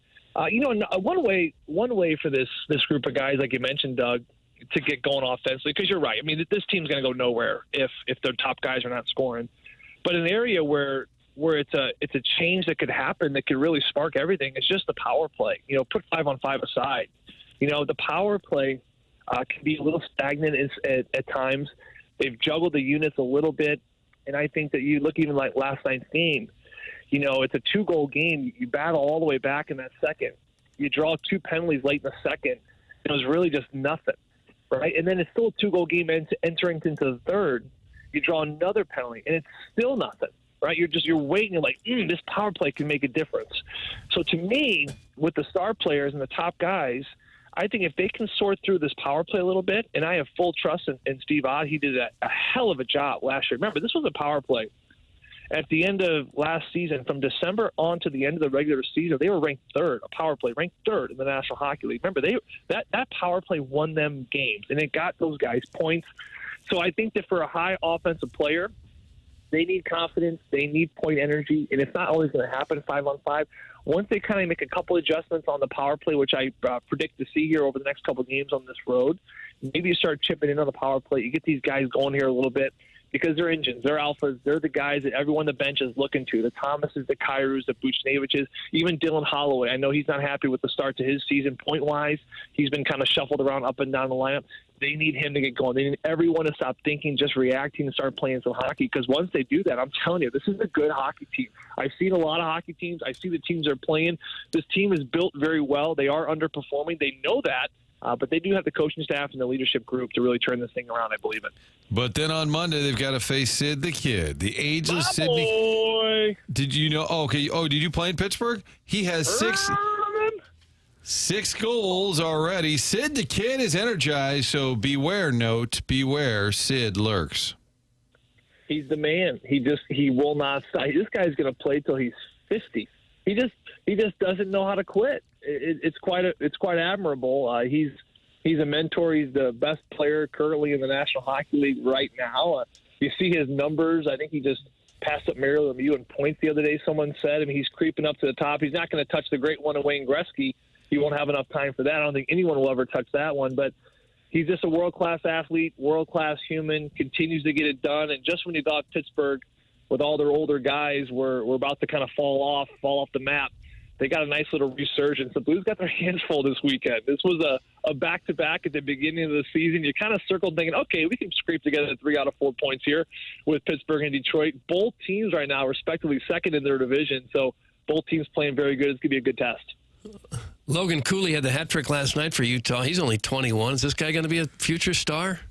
He's a stud, man. I tell you, he played with Jimmy Snuggerud at the University of Minnesota. Those two played together with Matthew Nyes, of course, now with Toronto. I mean, that was a lot. I mean, that's got to be one of the most legendary college lines of all time. They were terrific. But Logan Cooley, he's a special player, Doug. And I'm going to tell you, you look at his goals last night, all goal scorers can learn a lot from his hat trick. And I'm going to tell you why.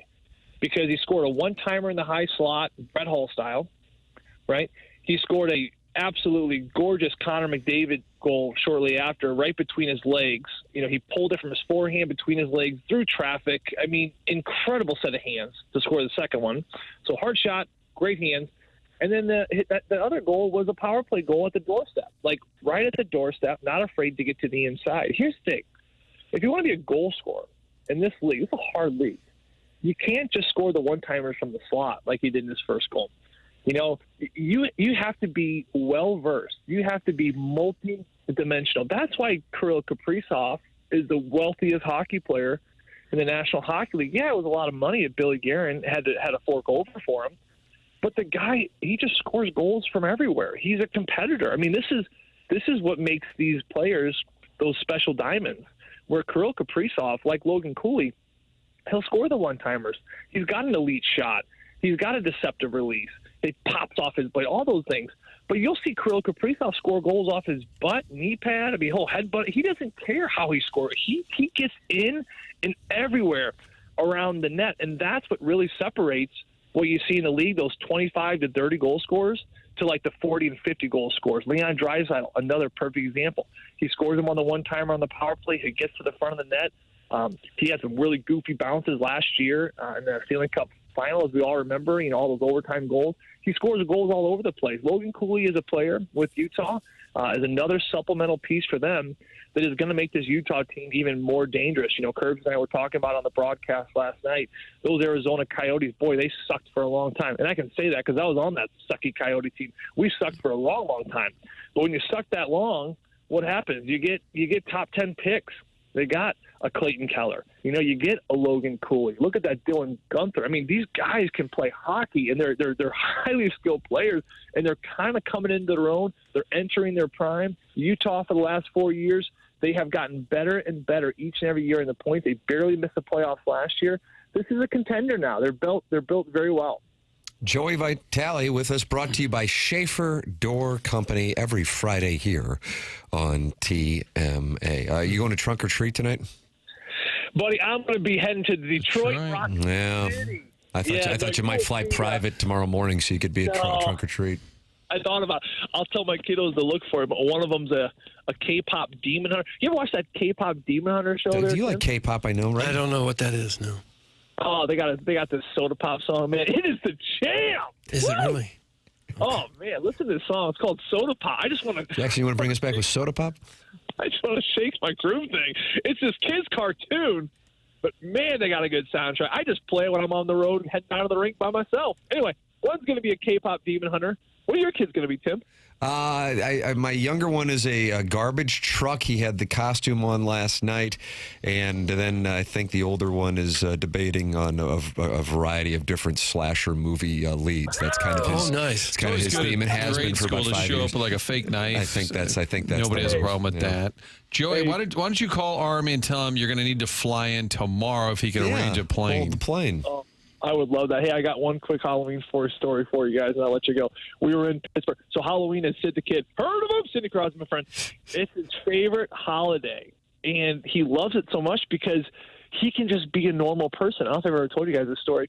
He can be normal, right? He can wear a mask, and he can go down Carson Street. He can go anywhere he wants Halloween night because no one knows. I mean, you think about it, like, yeah, that makes sense. I don't know why I never think of it that way, but here's a person that can't go anywhere in that city without being just hammered with fans and autographs. So he loves Halloween. So my first year in Pittsburgh, we're on Carson Street, which is, I guess, the equivalent of Bourbon Street for New Orleans. Not quite that crazy, and the women are not like that. I'm saying, but it's a party street. There's lots of partying. You know what I mean? And he was the gladiator. Russell Crowe, Maximus. And he had his mask on, he had his sword, and it was so funny because we knew it to be Sid, and you're going into these clubs, and he has his mask on, and you have to ID, and these bouncers looking at our IDs, and he sees Sidney Cross these IDs, and he asks him to lift his mask, and his eyes got so big. He's like, "Oh yeah, come on in." But later in the night, we were going down Carson Street there, and we were all having fun, and he's saying he's doing that line from Gladiators, like Maximus Decimus Meridius, father to a murdered son, husband, and he's screaming this line from the movie, and all these guys on the street like, shut up, you bum, go home. And if they only knew that underneath the mask was their franchise centerman who already won 2 cups at the time for that city, they would have had a good chuckle. But no, it was fun. It's fun holiday. Hope everyone's out there and has a safe time. Trunk or treat. Love these trunk or treats, by the way. It's good for the parents. They just pull up and they can just watch their kids run around a parking lot. It's pretty safe. I don't know who started these trunk or treats, but they're a lot of fun. Great vehicle for parents drinking. That's what it'll be, Martin. That's exactly right. That's a tight read. I was looking forward to having a libation with Joey, but he will be in the Motor City for the Blues and Red Wings tomorrow, 5 p.m. pregame here on 101 ESPN, puck drop at 6 p.m. Joey, appreciate it. Safe travels, sir. Always good to talk it over with you. Hey, it's a highlight of my week talking to you fellas. You guys have a great weekend. Thank you, Joey. You too. Thanks, Joey. Joey Vitale brought to you by Schaefer Door Company. That's Schaefer Door Company. Jason Gosrow and his team at Schaefer Door, SCHAEFER door.com. If your garage door breaks this weekend, no worries. Go to SchaeferDoor.com, and they set aside times on Monday mornings so they can get out there for the doors that break over the weekend, and it will be repaired right away on Monday morning. 636-782-3608. That's the number that they set up specifically for TMA listeners at Schaefer Door Company. Jason Gosrow and his team, SchaeferDoor.com. They service all kinds of garage doors for both service and new installations, and they service commercial doors as well. So if you run a business or a warehouse with big doors, Schaefer's experienced in these types of jobs as well. It's Schaefer Door Company, sponsored Joey Vitale on Fridays here on TMA, SchaeferDoor.com, 636-782-3608. Schaefer Door, a CHI overhead door dealer. Gabe DeArmond joining us at the start of the Mark Hanna Evergreen Wealth Strategies 9 o'clock hour. He is presented every Friday by James Carlton of the Carlton State Farm Insurance Agency. It's coming up next here on TMA 101 ESPN.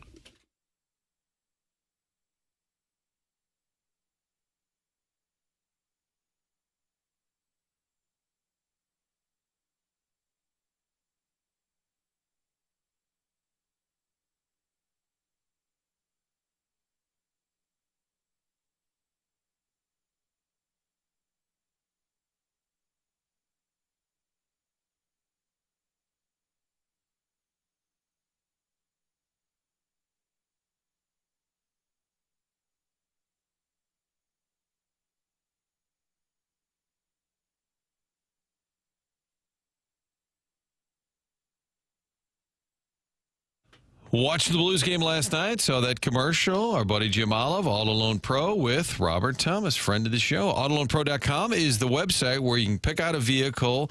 These are pre-owned vehicles, but you're able to get into that car with little to no money down. Also, the best rates possible.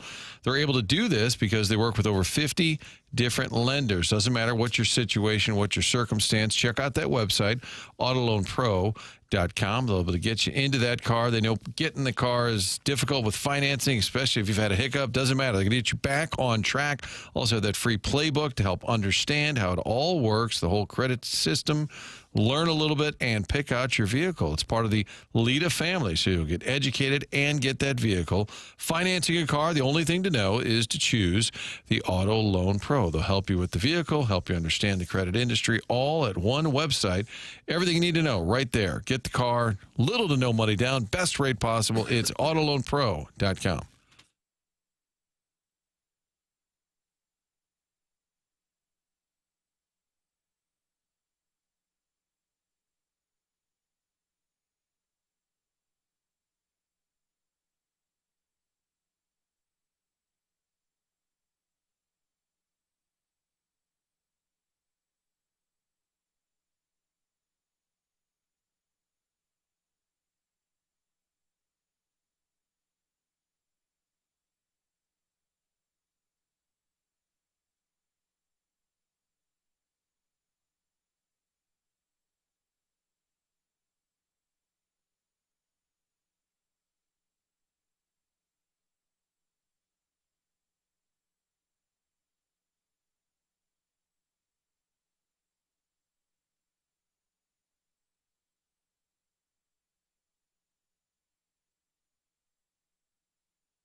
This is Jackson with a Sports Center update brought to you by Saliga Heating and Cooling. Game 1 of the World Series gets underway this evening, and you can catch that game right here on the home of the Blues, 101 ESPN. Blue Jays and Dodgers, pregame at 6 p.m., first pitch at 7 p.m. That was another Sports Center update brought to you by Saliga Heating and Cooling, a Daikin heating and air conditioning dealer.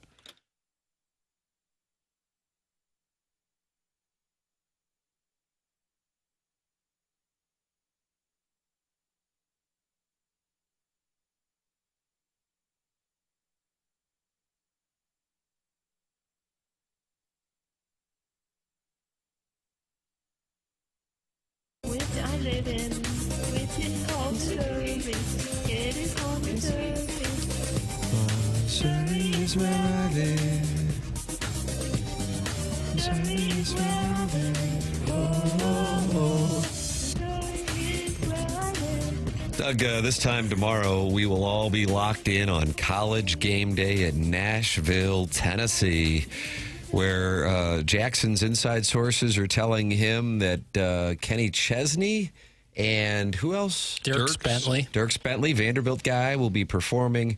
Nate Bargatze will be the celebrity game day guest picker. Missouri, Vanderbilt, College Game Day at 8 a.m. locally, and the kickoff at 2:30 p.m. And joining us right now, brought to you by James Carlton of the Carlton State Farm Insurance Agency, online at carltoninsurance.net or by calling 314-961-4800. It is the Colonel, Gabriel P. DeArmond of Power Mizzou. Morning, Colonel. Hi, guys. Colonel, you have been making media rounds. You did that SEC podcast. Doug, that's with SEC Mike and cousin Shane. And one of them says, Texas, like that. They don't say really? Texas. They say Texas. Okay. And I really like that. Colonel, how was the appearance? It was good. I like those guys. They're always fun. A lot of media requests this week. Sometimes I miss covering 6 and 6. Oh, damn. Sometimes I miss covering 6 and 6. A little free time for you at that point. Can I share the text you sent me yesterday? Was that for? I don't know. What was it about? Just had coffee with the guy from Coyote Hill. Oh, yeah, I don't care because I'm probably not going to do it, but you can say it. All right, here we go. Just had a coffee with a guy from Coyote Hill, which is a foster care ministry in town.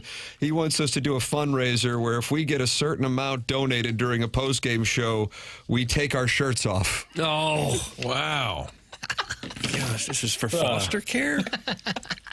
I mean, it's I still truly don't know how this became a thing. I think it's when Doug would ask you if you would do it for him. I never said that.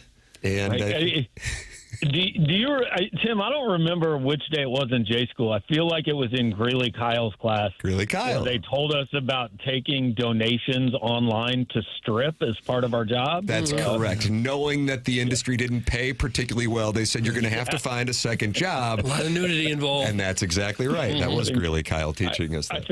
I think the late, great Kent Collins did that particular lecture. Maybe. Keiko, yep. He had some time at Fox, and that was one of the things that he shared with us as well. Yes. Well, but this may surprise Gabe and the dais, but the Chicago Bears quarterback, this is actually a theme. Jackson, do you think this makes sense to share this with Gabe? I know this was from Goofball Corner, which is later in the show. But the Bears quarterback, Caleb Williams, is responding to talk. Well, just needed context here. Okay. Wiener Circle, Gabe, which is a hot dog place up in Chicago, offered free hot dogs for everybody if Ben Johnson, the head coach of the Bears, goes shirtless after a game. And Caleb Williams was asked about that during the week this week. Take a listen.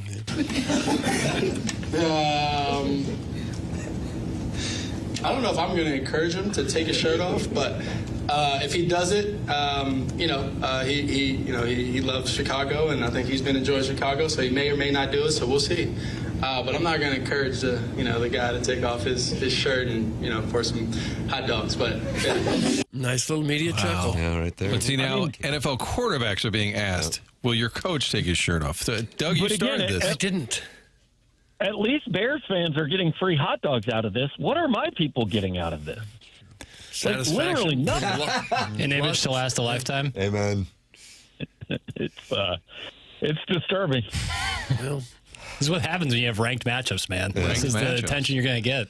Do you think you would think they would be paying more attention to the football, but I've learned long ago that's not the case. Do you think, Gabe, that Eli has leaned into this? Hey, it's Vanderbilt's coronation. It's all about. Yeah. And do you sense that for sure that he's telling the team that too? Yeah, I think I mean, look, this whole program has been built on something to prove. Nobody believes in us. Nobody's paying attention to us. Nobody's talking about us. So, yeah, I think so. And also, why are we asking the visiting coach about game day being there? I don't understand it. Like, he's going to, at most, do like a 3-minute Zoom with game day. It's possible maybe they came here to do a story or something. I don't quite get it. Why this is a question Eli Drinkwitz even needs to be asked, much less twice. So you're pretty bitter and upset about it. No, I just don't. It just, like many things, it doesn't make sense to me. Right, but for Clark Lee, it's a question, right? Hey, it's a home game. How exciting for you? And I think the question for Drink is, hey, is your hope to get these fellas here at some point? Right, I know what you're saying. But I think Drink is dialed in on this. Hey, they're getting all the love, but it's all going to come down to stopping Pavia. What's your level of confidence there? Stopping my level would be low. He's going to make some plays. He's made plays against it. Nobody has shut him down. Alabama did the best job, but that also, I mean, he turned the ball over twice inside the Alabama 20. So that really, they didn't shut him down as far as yardage and plays. So I think he's going to make plays. I think somebody's going to have to score probably 27 to win this game, because I trust both offenses to get some things done. And, a lot of people have pointed to this week, well, Missouri beat Diego Pavia twice already. Well, the first time he was at New Mexico State, so that doesn't count. And then the second time was last year. They beat him 30-27 in double overtime when Vandy missed a 31-yard field goal. Like, they didn't exactly shut Diego Pavia down in that game. Yeah, that was a hell of a game. And that was really the game that was an announcement that Vanderbilt was present in 2024, and they certainly caught everybody's attention in their next game in which they beat Alabama. One of the things that I'm going to be focusing on, and it's a theme here in St. Louis this morning, Gabe, I know you have zero interest in the NHL or MLS, but with the Blues, they have had some slow starts in their games, slow starts to their seasons, and that's a focal point for a lot of fans locally here this morning. And in case of Vanderbilt, they have been able to build big leads, which oftentimes force their opponents to ditch the running game and throw the football. They have outscored their opponents 56-23 in the first quarter of their games this season. They were outscoring Alabama when they were in Tuscaloosa. And Missouri would want to be able to start fast, which is something that has had some issues in at least the games that have been against decent teams this year. I don't know if there's anything that can be done about that, but it has been a trend for both teams halfway through the season.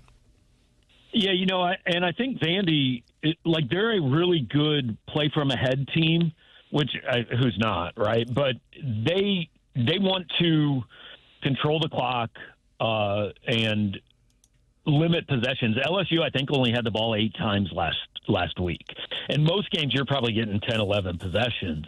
8 is, forces you to be incredibly efficient, and LSU is not that on offense. So if Vandy can get up, 10-0, 14-6, something like that, then they can kind of do that and force you into feeling a little bit desperate at times on offense because you don't know how many more times you're going to get the ball. So, yeah, I think every game, I said last week, I think you need to get up early on Auburn and make them quit. Obviously, that did not happen, but Missouri still won the game. I mean, I think Missouri is I don't have any numbers to back this up, but they're a really good fourth quarter team. Even they outscored Alabama in the fourth quarter and gave themselves a shot in that game. They win the Auburn game in overtime, coming from behind. I mean, they've come from behind at halftime a ton in the last 3 years. So I don't think that Missouri necessarily has to have a fast start and have the lead early, but I do think it's important that you're in striking distance at halftime. You're in a one-score game at halftime. Missouri's not going to panic if they're down 17-10 at halftime. Now, if you're down 17-0 at halftime, that's a different story. Missouri's got some nasty guys on defense, some big physical guys that have really punished the opposition. You think that's got something to do with why they're a good fourth quarter team? It looked like Auburn was worn out. Yeah, I think they just play a style that encourages close games. I mean, they don't make a ton of big plays on offense, so I don't think they're going to blow a lot of teams out. But when it's come down to, especially on defense, when that defense has had to make a play this year, it has almost always made a play, including 3 or 4 last week against Auburn. So, I think, look, they are this goes back to the Georgia game in 2022 where they had Georgia down when Georgia was number 1 most of the game here. And Kirby Smart said after the game that was one of the most physical teams we've seen. Like, they were getting after us on the offensive and defensive lines. And I think that's a big part of what it is. They're physical and they're tough. Do you think it's what could be called an elimination game for Missouri? Like, if they lose this game, then the playoff thought is probably over? Yeah, I like the way I saw a video this morning. They said it's not a play-in game, but it might be a play-out game. The winner still has work ahead, right? They've got 4 games left. You're going to have to go 3-1. Both these teams have 2 road games. Both these teams have 2 games against currently ranked teams. So you're not in if you win this. But if you lose this, and I think this goes for both sides, going 4-0 against that schedule in November is going to be really tough to do. And, there's some talk that if enough stuff happens that an SEC team can get in at 9-3, but I really don't think Missouri can. I think Missouri needs to be 10-2. I think 10-2 likely gets them in, but 9-3, I'm just not sure there's enough there. Gabe DeArmond with us, brought to you by James Carlton of the Carlton State Farm Insurance Agency. James is online at carltoninsurance.net. Or by calling 314-961-4800. He's my insurance agent. He has been for the last 6 years, and I can recommend him to our audience from a firsthand perspective. He does a hell of a job, has 452 five-star ratings on Google. And Jamie Rivers of what the hell's the name of the program? Fastlane, thank you. Switched to him and saved thousands of dollars. That is James Carlton of the Carlton State Farm Insurance Agency. Colonel, the sense that I'm getting is nationally there's kind of this skepticism regarding both programs, whereas I'm seeing that Ole Miss is kind of in a spot where they're in. Are you seeing that? And this isn't the Missouri woe is me thing. It's just observing college football that Ole Miss, and I go, well, what has Ole Miss done that is different than Missouri and Vanderbilt? And I'm trying to understand that. And I'm citing specifically Heather Dinich's column that she's got Ole Miss in, but Missouri and Vanderbilt not in, and I don't really see all that much as far as differences go. I mean, if Ole Miss wins tomorrow, they're going to get in, because they will then be 7-1, and they will be double-digit favorites in their last 4 games. Yeah. If they win tomorrow at Oklahoma, they are in. However, if they lose at Oklahoma, Ole Miss is Missouri from last year. At 10-2, they're going to be nervous because their best win is going to be an LSU team that has a chance to be 7-5. There's not much there if Ole Miss goes 10-2. So if they find themselves, in a mix with 3 other SEC teams and Oregon and Notre Dame and everybody's 10-2, Ole Miss is really going to be sweating. It's interesting you say there's skepticism about both these programs. I think there's skepticism about Missouri. I think a lot of people have looked at Missouri and said, well, they didn't play anybody in the first. I mean, even Eli Drinkwitz said this week, hey, Bo played really well against some weaker competition. Mm-hmm. But now it gets serious. The first 5 games, it's just a fact. Missouri's schedule wasn't very good because Kansas is mediocre and South Carolina's worse than everybody thought they were going to be. They played 2 better defenses, and he has been, he struggled some against those 2 defenses. So I think that's where the skepticism comes there. I actually think it's the opposite about Vanderbilt. I actually think Vanderbilt is getting a little bit of a bump, maybe almost a little too much credit because we don't expect it out of them, right? oh, this is Vanderbilt. I mean, their best. They beat an LSU team and look good doing it. I think Vanderbilt's a good team, but that's an okay LSU team. And by the way, LSU scored 24 and ran the ball pretty well against them. Now what they do deserve credit for is shredding LSU's defense, but they went to Alabama and the game was close. Like, they were competitive, but they got beat by 16 points down there. Virginia Tech, that doesn't impress me. South Carolina, that doesn't impress me. So I think Vanderbilt's almost getting a little bit of a, hey, like, you never do this, so good on you for doing it. And I don't want to say they're overrated because I do think they're a good team, but I think we find out a lot more about both these teams tomorrow. I think you're right there with Vandy. They don't get a harsh analysis like you would do to Bama or you would do to Georgia.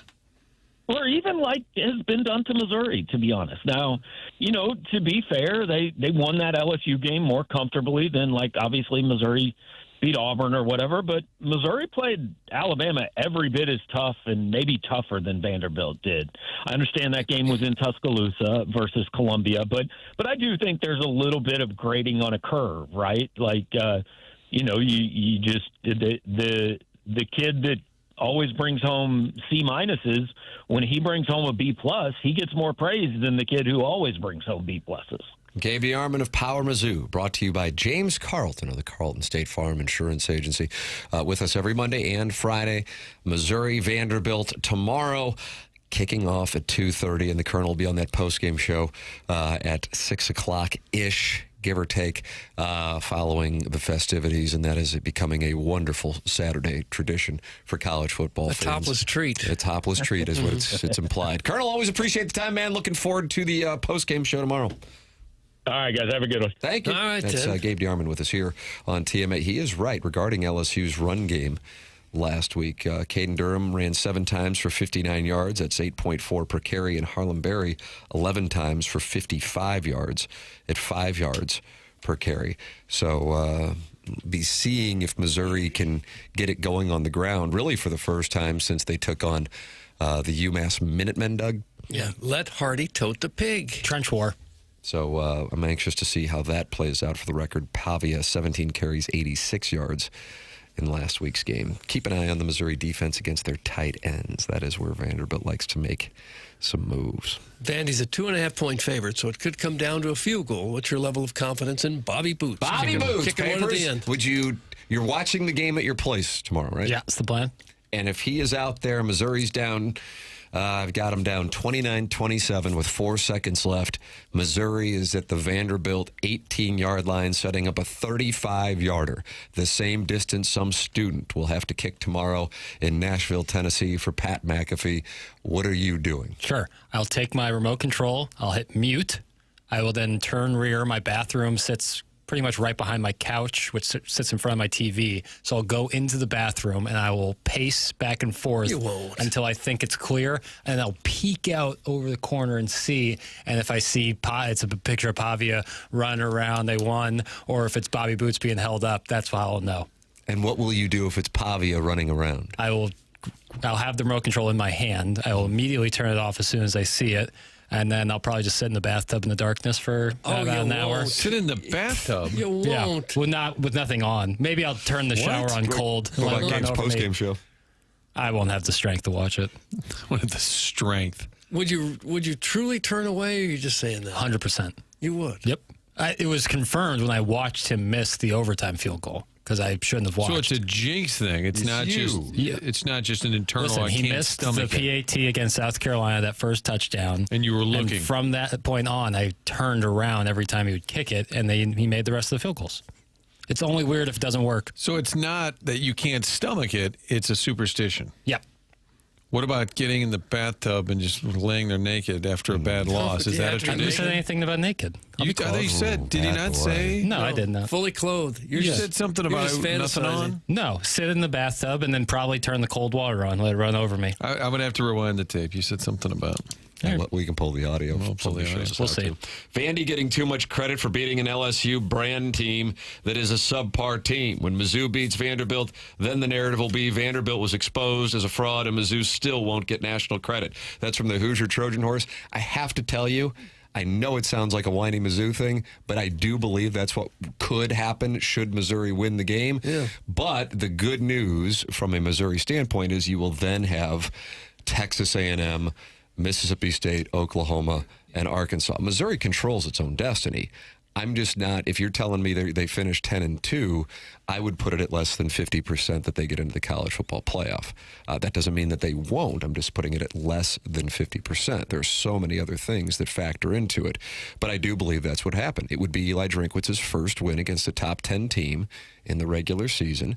And I think it would be labeled as, oh, well, the win was against Vanderbilt, kind of like when Missouri became number one in the country. Oh, well, the win was against Kansas, talking about in 2007. These are not brand names. And I do believe that the brand name of LSU carries more weight than how good the team is this year, specifically talking about Brian Kelly's operation. We've got the SEC picks that are coming up here drops next, and also the drops of the week. We got the Design, Air, Heating, and Cooling email of the day. All of that is coming up on the program, and you are welcome to participate in the conversation by calling in the Collier and Thompson phone lines at 314-974-0101 or texting into our Air Comfort Service text inbox 314-399-9646. The time is 9:25 in St. Louis. The time check brought to you by Clarkson Jewelers, an officially licensed Rolex jeweler. This is TMA 101 ESPN.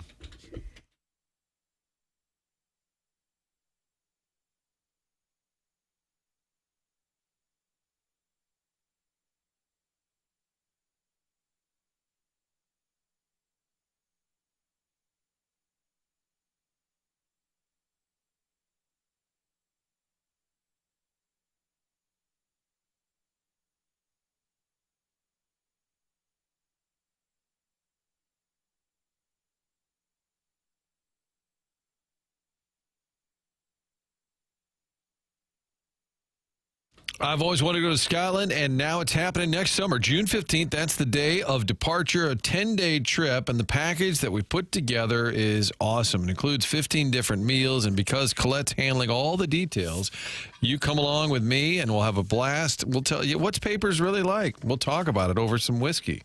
What's Doug really like? We'll talk about it. Sitting in the beautiful city of Glasgow or Edinburgh. People in Edinburgh, they keep fighting over that. Every time I say it one way, they text it. It doesn't matter. Come with us to Scotland.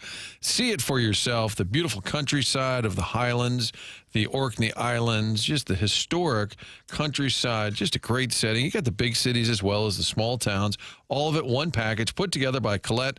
All those details, flights, meals, hotels, local experiences, just all you have to do. Sit back, have a great time. Find out more by calling Altair Travel. That's 314-968-9600. Just give them a call. Find out more about the whole experience. 314-968-9600. It's the trip of a lifetime. I cannot wait. We're leaving on June 15th. See Spectacular Scotland with me next summer. 968-9600 is the number for Altair Travel.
Doug, what do we have here? I'm not sure. This is the song Joey Vitale referenced from K-pop Demon Hunters.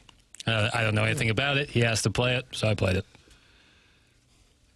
And K-pop is Korean pop? Yes. Very popular. This movie on Netflix. With the Tykes. Tykes and Tykes at Heart. Tykes at Heart. So you could be older and enjoy it. I'm sure there are. Joey? Joey probably watches it because of his children. Yeah. Doug, are you enjoying K-pop? Well, yeah, it's fine. It's okay. It's sweet. It's nice enough. Yeah, it's not negative. I have some audio that I think you're going to really enjoy. Okay. And I mean really enjoy. I mean, not only do we have the drops of the week coming up here in the Marcan Evergreen Wealth Strategies 9 o'clock hour, but the reaction in Seattle, they're not doing well. They have had some moments along the way with the Mariners that are marked on a timeline in a similar way, I think, for many Blues fans up until 2019. They just want to see their team, in their case, get to the World Series. At least with the Blues, they went to the Cup final in the first 3 years of the franchise's existence. So this is what it sounds like, Doug, on the Morning Drive show in Seattle. Well, sure. 93.3. Okay. The overwhelming emotion that I have right now, and the number one topic, if you will, on my mind and in my brain, is just absolute profound sadness. I cannot believe what we saw last night, to be that close to a dream becoming reality. We could taste it, guys. We could absolutely taste it. We could feel it. We could touch it. We could smell it. Mm-hmm. The closest we've ever been after a 50-year wait. And look, we're going to eventually debate and probably even rank at some point in time where this falls on the list.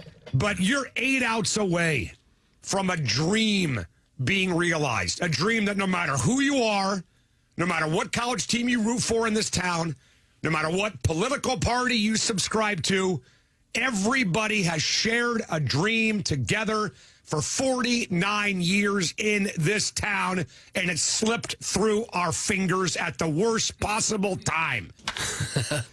He was definitely in tears there for a moment. It's just absolute profound sadness. Oh, come on. I cannot believe what we saw last night.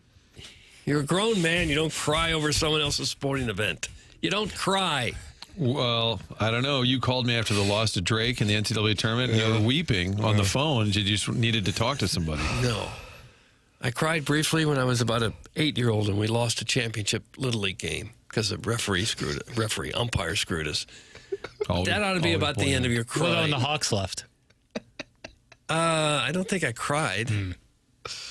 That guy sounds like he keeps a journal. That's from Arbor Day. Yeah, he sounds like he's 45 years old. And he's crying. Took the over. His baseball team lost. You took the over on his age? Yeah, I bet he's in his 50s. Most devastating game you covered? Would it have been the Rams-Patriots loss at the buzzer? I think that has to be it for us. But I mean, were you at the Tyus Edney being a Mizzou grad? That might be kind of a I wasn't stunner. there. Okay. You wouldn't have been there. No. Right? Yeah, it was a Super Bowl loss. I will say this, the only time, but I mean, I haven't probably covered Martin nearly as many as you have, that I've ever seen baseball players cry was 2001, Cardinals Diamondbacks. I don't know if you were in Arizona for Goldberg was there. Walk-off loss, Game 5. Tony Womack, yeah. But yeah, I've seen sports talk radio hosts. The media's crying? The players, okay, you've put your heart and soul into it. Did the Mariners cry? That's what we need to find out. Yeah, they screamed. Okay, but if they didn't cry, then it's... Yeah. Cal Raleigh was fighting back tears during an interview I saw. All right, well, that's the players. That's the their big lives. Yeah, I'll give them that. But not the media's not allowed to be in tears while they cover the team. You're just not. When the Red Sox swept the Cardinals at Busch, I remember thinking, oh, my God, we've got like a 2-hour postgame. I was thinking about how it affected me. That made you cry. Yes. It's like and that's the when we had worst Drew World Barrymore as Series. a live guest. And we grabbed Bill Miller because we're like, is there anything we can talk about since the Cardinals just got pantsed by the Red Sox in the Fall Classic? I think 2002 in San Francisco, when they lost the NLC, that team was genuinely really sad because of the Darryl Kyle summer. and kind of their mission to kind of get things right and be a team of destiny. I think there was genuine sadness. And there was a belief that they would. Yeah. They were stunned by it. Felt like if they could get Game 5, they'd get back to St. Louis and win Games 6 and 7. And then in the American League was kind of this random ALCS. Doug, do you remember the 2002 ALCS? It had to be the Angels. Well, it'd be the Tigers. Angels is correct. Not the Tigers? No. Not the Tigers. 2000. That was, I mean, random. 2002. Oh, so the Angels won the World Series, beat the Giants. Yeah. What's the question now? The ALCS, who was the Angels' opponent in 2002. I'm doing this from memory. Maybe I'll be completely exposed here. I have no clue. Baltimore? I am virtually certain. Can we have the Minnesota initials? Twins. Minnesota Twins. Okay. Super random for that time in baseball when That's it was the Red last time the Sox Twins Yankees. won a playoff game. I mean, that was... Yeah. Angels Twins. Yeah, random as the day is long. 2016, David Backus was in tears when that season ended in the conference finals, San Jose, and he knew he was going to be gone. But I wasn't crying, Doug. The player No, was the crying. media was not crying.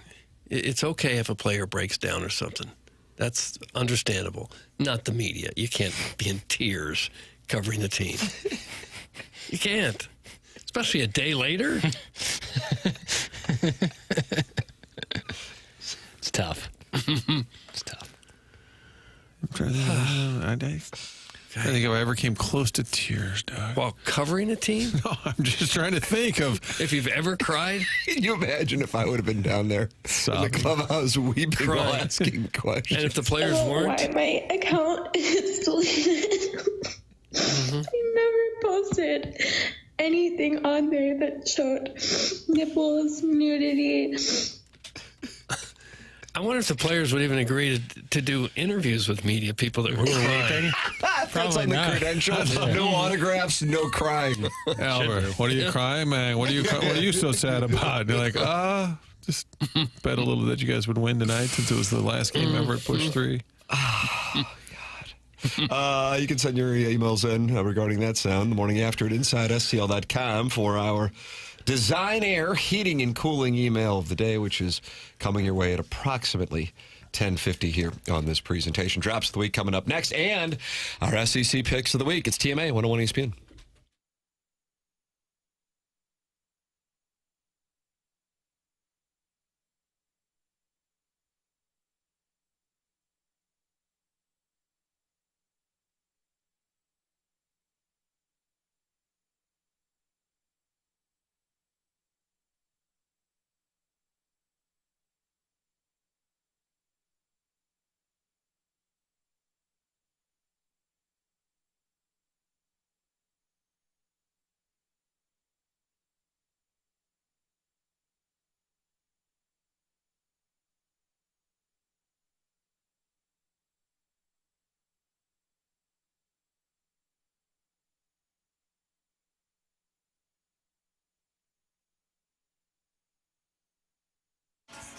Together Credit Union, all around the St. Louis area, 14 different branches, online at togethercu.org. They've done so many fun things like the Zoo debit card, the City SC debit card. They also want to be your hometown home loan provider.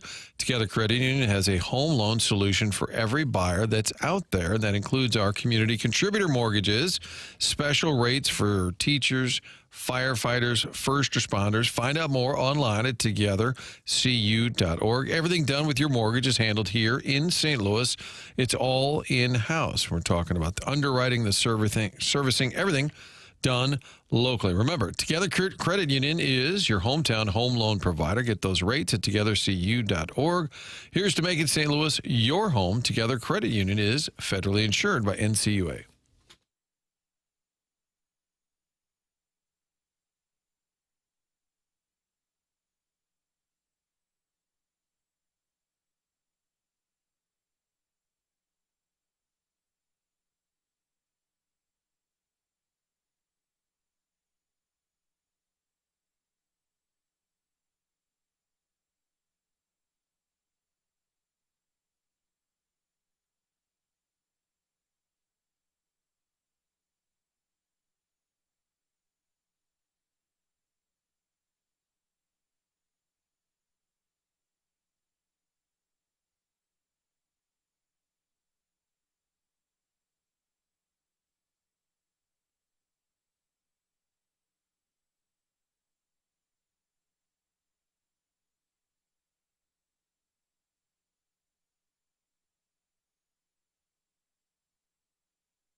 Marlins, and the playoff is certain. Bob was choosing on the call tomorrow. Yep. Lewis Riddick. He's good. So I like Lewis Riddick. Yeah, he's on the call. What I'm saying, and Wischusen does Jets games, really good at hockey. I don't think we'll get complaints. I was thinking, who are the announcers? Because on Monday, like, they were so pro Vandy, since that's such a narrative right now. I don't think you'll get that with Wischusen. The complaints, that is. No, I think he's a pro's pro. I'd like to thank for the festivities tomorrow, 2:30. It's been a magical week of broadcasting here on the program. We're in the Mark Hanna Evergreen Wealth Strategies 9 o'clock hour. Mark Hanna online at evergreen-ws.com or call 314-889-0503. Get a financial advisor. Mark Hanna says, even if you don't go with me, make sure you have somebody just to make sure that you get on the right track. And once you have somebody such as Mark Hanna, he's going to customize the plan specifically for you. Everybody's goals are different, and everybody's times and their lives dictate a lot of what those goals are. 314-889-0503 or go online at evergreen-ws.com. That's Mark Hanna of Evergreen Wealth Strategies. Jackson, do you have a slogan, like a tagline that I could use here? How much do I like working with Mark Hanna? Well, I work with him.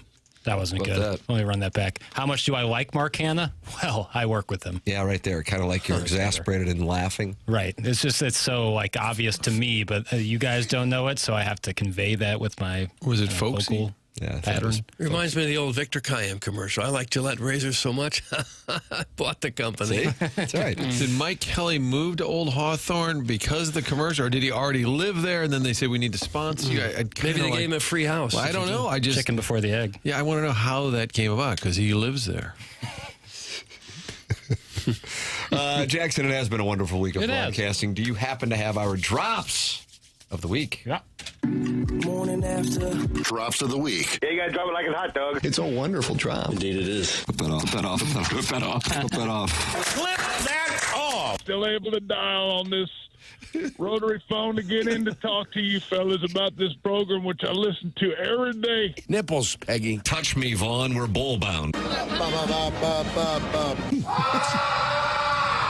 How big are these nipples? Yeah, hard like raisins. Once lotion is mentioned, we just cut the calls off. That's the rule from now on. If you mention a bottle of lotion in your voicemail, that's the last thing you're going to say. We're not going to go on from there. How do you remember that, Big Tuft? So we can use the video of him being passed around. But it's like they're doing the easy choices instead of ones that would be more fun for people to watch. Knock it off, neckbeard. We're hedging. First time caller, long time listener. Columbia, Missouri, $36,000 a year. But that doesn't mean that I must touch everyone. How disappointed are you in this show? That was drops of the week. Drop, get it. Joe channeling Tony at the end with a. Did you have your guy Jack Peterman in there? Whatever. Settleman? No, that was the original neckbeard. The original neckbeard. Yeah, that was the first guy. His name was Corey, and he was outside of what seemed to be a ranch of some sort of farmland. Mad they weren't coming to the Dakotas. Right. Okay. Right, and he gave rock solid reasoning. Okay. At least Settleman had some nice graphics work during it, and also made some concessions. Like, I get this is better for ratings. You know, there's a difference there. Doesn't think they should be in Nashville. Although I like ESPN's website where they tell you how low you can get tickets for in each game. The Mizzou-Vanderbilt game, tickets as low as $200. That's the cheapest. And it's almost double the price to get in any other game in the country. I think it's way more expensive than $200. We'll take it up on ESPN. Take a look. Yeah, what do you got? Papers? Where are you going for your sourcing? I use Game Time. That's my app of choice for tickets. I see Vivid Seats, $192 is the cheapest. But that might be before fees. I always select includes fees because I want to know exactly. It says fees included. All right. I see $250 is as cheap you can get in. What site is that? Game Time. This is Vivid Seats, where they got something in Section R for $192. You can sit in the corner of the end zone for $1,124. Lord. Could you imagine? It's like every Vanderbilt graduate in the last 20 years is coming in to see this game. Could you imagine a Vanderbilt grad having to pay $2,000 to go watch Mizzou Vandy? When I was here, they were giving us tickets. And what did we decide the capacity is there? You guys want to take a guess? Feels like a 38. Feels like a 38,000. They were always working on it, it seemed like. Every year you go, and there'd be like a tent in the corner. Yeah, Mizzou had to change in the tent last time they played there. First Bank Stadium capacity sits at 42. 40,000. 40,000. Well, they've got an open end zone there, so if they wanted to build more, they could if the team stays as good. Our buddy Ned sent me a text earlier and said Vanderbilt's acceptance rate this year, the incoming class, was under 5% acceptance rate. Wow. A record low for them. I wonder what it costs to go there now. He said crowdsourcing. Probably I'd say 50 without any kind of I'll say more. grants. I'll say 65. Wow. Good guess, Doug. 63.9. 63.9. Well, you're always in the ballpark. I like the name Ned, by the way. Tell your buddy I like his name. Ned lives in Nashville, and he said, here's the Vanderbilt acceptance rate, 4.7%, a new record low for the class of 2029. Better have a 4.0. Yeah. So more and more people want to get in. They're just not having it. I'd still go with maybe their rationale is more football seats for the rest of us. Well, it could well be. I think a lot of people apply to go to school there. I think a lot of people apply to go. Probably a lot of people who live right there in Nashville wanting to stay home and go to this ritzy school. Guys, look for the free Dotem sign on game day tomorrow. That's from Uncle Moose Saucy Pork Steak. Sounds like he's going there and he's going to put up a free Dotem sign for you to see, Doug. I don't want to see it. If I see it, he'll be suspended. Suspended indefinitely. Percentage of TMA listeners who could get into Vanderbilt. That's from the unknown DJ. Oh, brother. Higher than you think. 95, 96. That might be a little low. Maybe 0. Maybe it's right between 0 and 1%. Yeah, they could get of into the Vanderbilt. listeners of this show could get into Vandy. Well, you've got serious college students applying, and only 4% are getting in. So why? So you look at some of the comments we get on the text line. I'm saying 0% get in.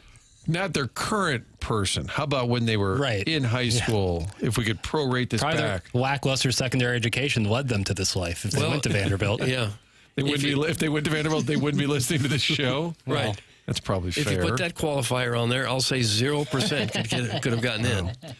Doug, earlier I did a text audit. You and I were being called dolts, olds, and doofi because Jackson's story about starting his car remotely, and we said, yeah, but they'll steal it. Everybody pointed out you can't put it into gear. You can't without the key. We have to start the engine again, essentially. Well, it's not starting the engine again, but you're hitting the push to start again. So apologies to all those who pointed Kurt that out. did tell us a story about he started it and it got stolen. With the keys in it. He had the keys in it. Okay, nonetheless, and I feel bad for you, Kurt. That sucks, but it's my fault.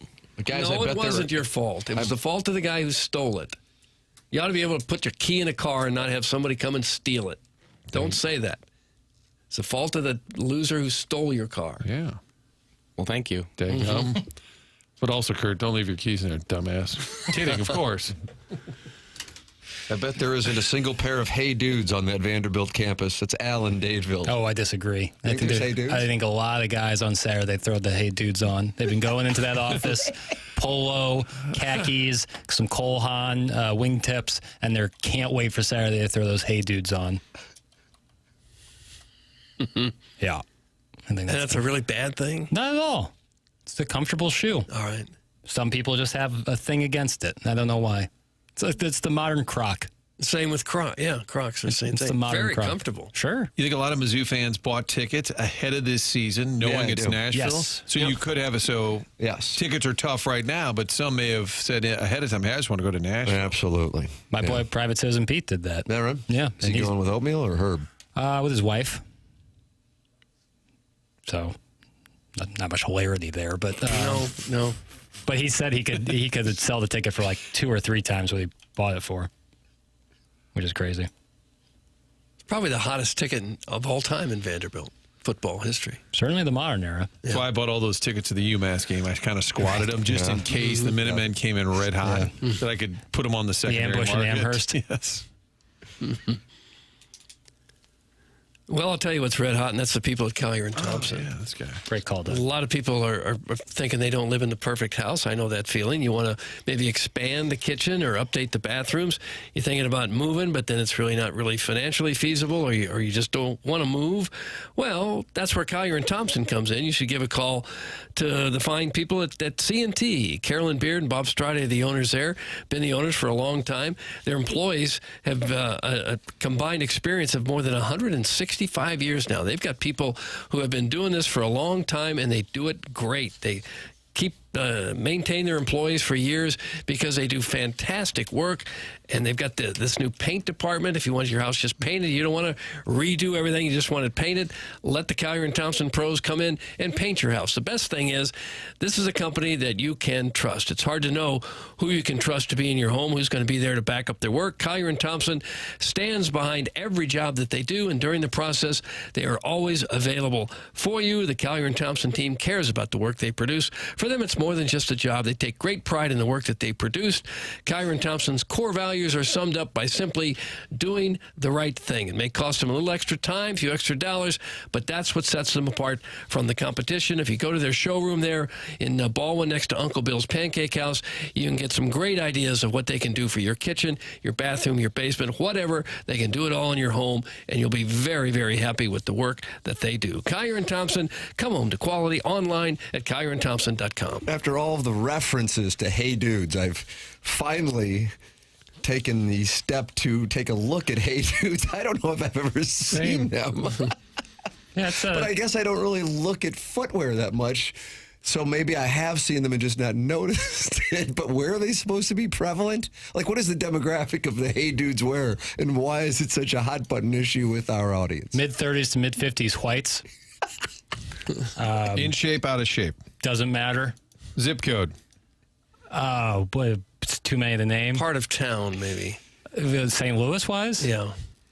I'd say everywhere. Over. Oh, okay. Let the text line do the heavy lifting.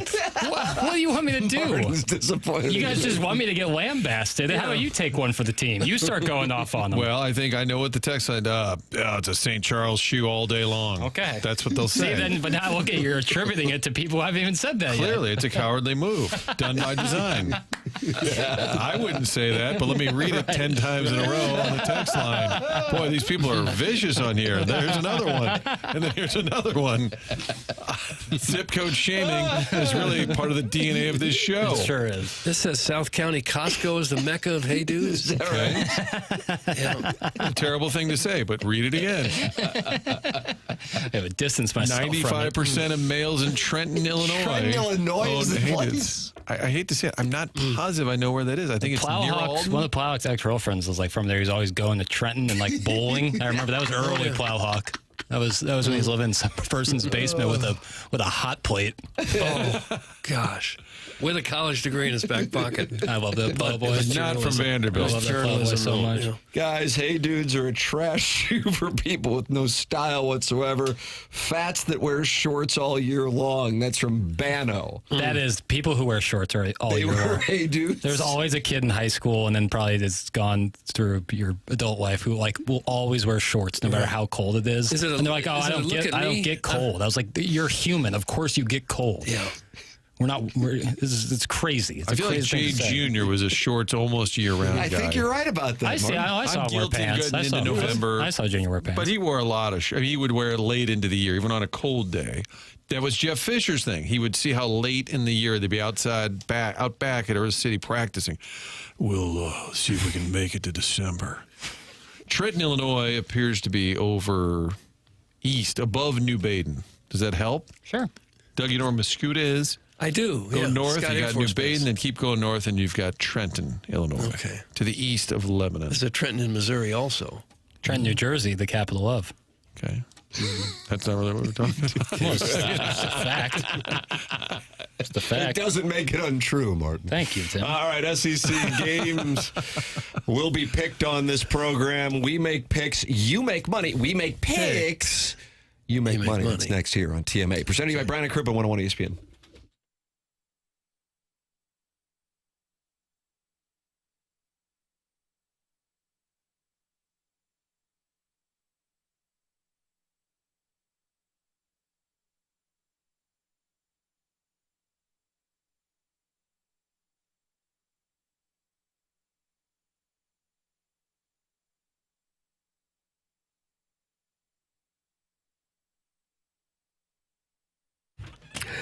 TMA is brought to you by St. Louis-based Stifel, a leading wealth management and investment banking firm. Stifel is the firm where success meets success and has been since 1890. Historic company founded in downtown St. Louis way back when in 1890. Same street the company is headquartered on today. Proud to have called St. Louis home for 135 years. Proud to partner with the Cardinals and the Blues. You see the name right there on the home jerseys. And also with the Stifel Charity Classic. They sponsor Stifel Theater, and Stifel is honored to support our city, our people, and our future. With financial advisors in 12 offices across the region, Stifel helps clients right here in St. Louis and nationwide manage their hard-earned wealth. Stifel also provides banking, lending, and trust services as a full-service investment bank. Basically, when it comes to finance, Stifel has you covered. As one of the fastest-growing wealth management firms in the world, their tagline is, where success meets success. Stifel Nicholas and Company Incorporated, member SIPC and NYSE.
This is Jackson with a Sports Center update driven by Johnny Londoff Chevrolet and Johnny Londoff Autoplex. The Missouri Tigers basketball program gets back onto the hardwood as they take on Kansas State in an exhibition game tonight. That's going to be at 9 p.m. on SEC Network. That was another Sports Center update driven by Johnny Londoff Chevrolet and Johnny Londoff Autoplex. See them at londoff.com. Chevy, together we drive. Are you kidding me?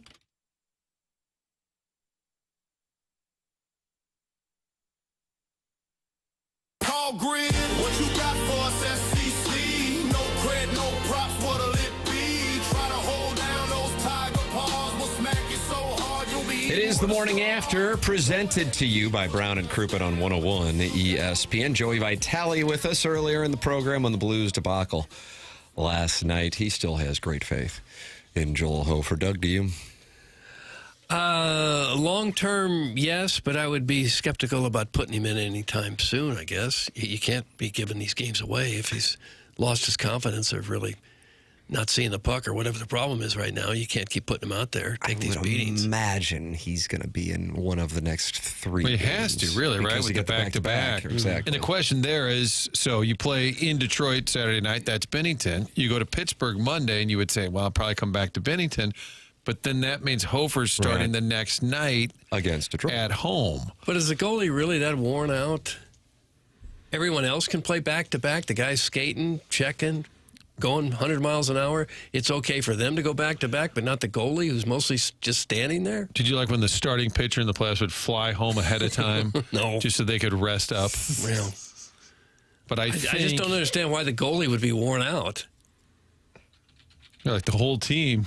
Everyone else, go. What if Falk turns to Bennington and said, I just played 28 minutes. What's your problem? Yeah, I blocked 5 shots. So you want to see Bennington start all 3? Probably not. But logged 25 minutes of ice time, but it's okay for me to play back-to-back, but not the goalie who mostly just stands there?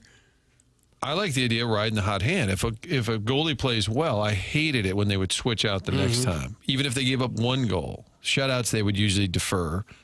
But I think they're going to have to play Bennington more than they were planning, I think, just so they don't get buried. Yeah. Goalies lose 10 to 20 pounds a game, Doug. Shut your trap. On. Well, that means they're going to shrink. They lose 20 pounds a game. So Tim Super's bottom boy. So if the Plowhawk played goal, he'd be in the hospital the next day. Yeah, it'd be too dangerous to play. He'd have to be quit. a sperm by the 3rd game. Too emaciated to live. Get involved on the program, 314-399-9646. That's how you can text in to our Air Comfort Service text inbox. Plenty of friends have gathered in the Michelob Ultra YouTube chat. The Nipper School Monitor says, my kid played in a soccer tournament in Clinton County. Lots of dudes who yell at the opposing team's kids there. From the Nipper. Does that go on? Is there yelling? God, I hope not. Depends on how old the kids are. Those kids from Breeze are giant. Tell you what, you had to play them in basketball, Modern Day or Breeze Central. About 8 feet tall, each of them. Really? Oh, God. It's unbevillable. We got a lot of invites to go over to Trenton based on one text. Guess we got to do that. About the shoes. The Hey Dudes. I'm learning a lot about Hey Dudes on today's TMA. You can always go back and podcast the program. Listen to Joey Vitale. Listen to the Colonel. Go back and watch it on YouTube. Podcast is brought to you by Schaefer Door Company. Coming up, we'll have the Design Air Heating and Cooling email today. But right now, ladies and gentlemen, it is our pleasure to present to you Jackson Burkett and our SEC picks of the week. All right. Oh, my. Do I hear the Commodores? Sure do, Tim. A little night shift for the pick 'em here. Because it's the Commodores? Oh, wow. I didn't even put 2 and 2 I together. We just used to always play this when we do the Daily Fantasy Sports Show. Yeah. So I figured, let's bring it back. Amen. All right. Let's get the ball rolling. Tim, I'm going to have you lead off. Ole Miss at Oklahoma. Oklahoma is a 5.5-point favorite. I will take Oklahoma and lay the 5.5. Okay. Tim likes Oklahoma. Doug, what do you like? I'm going to go Oklahoma as well. Okay. Martin. I could see Ole Miss losing, and then Lane will start campaigning and whining, and I'll go Oklahoma. I am also on Oklahoma. Uh-oh. We got to go take Ole Miss, and we got to go do it now. I know, but this is stinky. Like, you'd think Ole Miss would at least just be a pick 'em or something. You're surprised by the spread. It's a lot of points, man. All right, Martin, get ready because you're leading off the next pick. Auburn at Arkansas. Arkansas Razorbacks a 2.5-point favorite. I think I'll roll with the Harley and the neck brace. I kind of think he'll put up some points, and I think Arkansas at home, 2.5, that's nothing. Okay. And Auburn's in a free fall. I think Auburn will be desperate. I'm going to go Auburn. Okay. Tim? What's the number one more time in their papers? That's going to be Arkansas minus 2.5. I am going to take... I'm going to take Auburn. Okay. Auburn plus 2.5 for Tim. I am on Arkansas minus 2.5. I think the Auburn Tigers are just they're in a bad place. So you and Martin are together on that? Yes. All right. I'm trying to track this stuff like I do with the spread zone here. Yeah. All right. I'll lead off the next game, which is Mizzou at Vanderbilt. So they're playing this weekend? Yeah, they are. Don't rub your hands together like that. Clip that up. I'll ride with my guys. I'll die with my guys. Give me the Missouri Tigers plus 2.5. Wow. Look at this guy. You are a true son. Doug? I don't. Did you say Mizzou and Vandy? That's right. And I don't know if you've heard anything about this game at all this week. I'm going to say Mizzou rises up and plays the best game they have of the year and pick the Tigers. Love it. I'm on Missouri minus 2.5. That's right. I'll go with the Commodores. Sorry. Good for you, Martin. Hey, listen. I just feel like it's their biggest game in a long, long time, and I just feel like Mizzou plays with fire a lot, even the last couple of years. You got a kicker that I don't trust. Oh, don't you say anything about Bobby Boots. I'm just saying, I'm not sure I trust the quarterback. I'm not sure I trust the kicker. I like the defense, but I see Vanderbilt winning. Boy, Bobby Boots got a lot of attention from Reese Davis and Pete Thamel on the Game Day podcast. Are they concerned? How they just expect it to be a game that flies by. I guess they're thinking it's going to be a low-scoring game. I don't, but maybe I'm off on that. And they think the kickers are going to go into play, and they're just like, oh, Missouri and their kicker, what a spot they're in.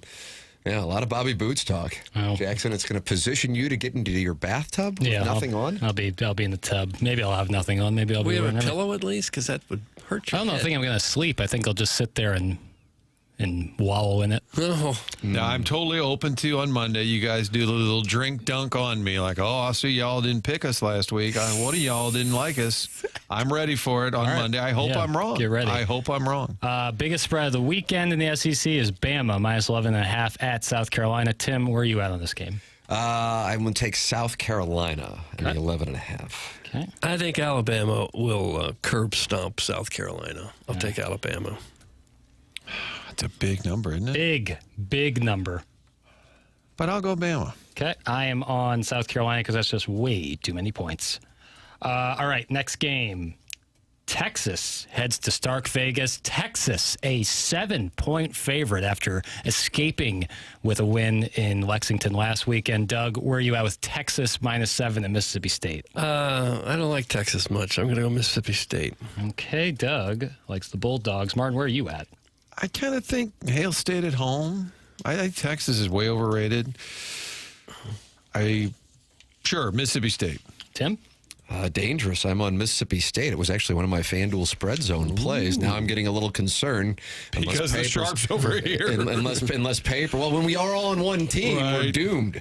Hook 'em. Give me Texas minus 7. This line makes no sense. Means we lean into it. The last time Texas had a line that made no sense, it was Oklahoma, and they whooped that ass. So that means you and our, what's the guy's backward hat guy that called in? Settleman? Yeah, so you're an alliance because he's a Hook'em guy. Oh, yeah. He mentioned that a couple times. So now you are in alliance with him. All right. Texas A&M heads to Death Valley to take on LSU. Texas A&M on the road, 2.5-point favorite. Tim? I will not bet it, but I like LSU in this game. Okay. I want Texas A&M to win. I like LSU in this game. I'm getting 2.5. You are getting 2.5. All right, I'm taking LSU. Okay.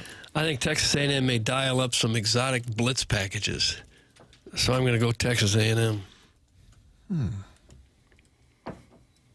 I'll go if you're not ready, Martin. Texas A&M I was minus waiting for the music 2.5. to return. I can't pick without the music. No, it's fair. I'll get ahead of you, though, and say Texas A&M. I think this is where they bury the LSU Tigers. And that's a 11 a.m. start at Baton Rouge. That's a 2:30. Oh, it's a 6:30 start. Ask Lane Kiffin. We've made fun of that a few times, and people would text in, "Hey, you dolts! That's because it's so hot down there." Well, now it's almost November. Is it still super hot? Is that why they're? Does Florida only play at night? Does it not get hot? I'm just telling you. Every time we make fun of it, people text in. It's because of the heat, and then you get to November, and they're still playing at night. I'll take LSU. Okay. And the final game of the SEC slate this weekend, Tennessee heads down to Lexington. Tennessee is an 8.5-point favorite on the road against Kentucky.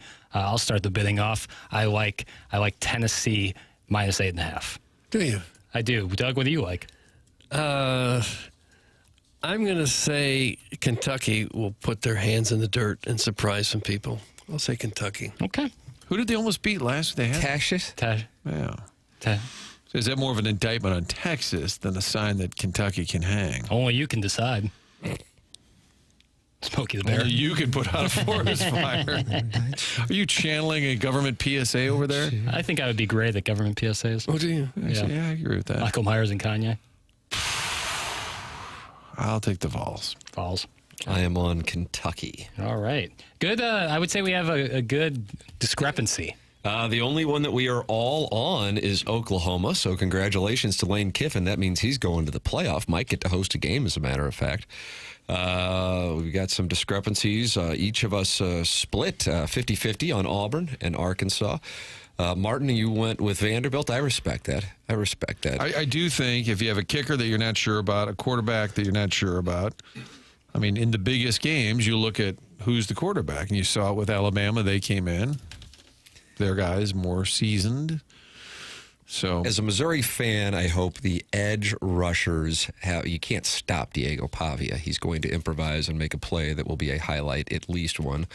But they can attempt to have some form of contain, and I think Missouri with Hardy and Roberts get the ground game going again. That is where my faith is as a Missouri Tiger fan. So that's where I am on that. And Jackson's the only one taking Texas on the Mississippi State-Texas game. Split 50-50 on LSU and A&M, and split 50-50 on Kentucky and Tennessee. Split 50-50 on the Gamecocks and Roll Damn Tide. The program's called The Morning After. It's 10:17 in St. Louis. Time check.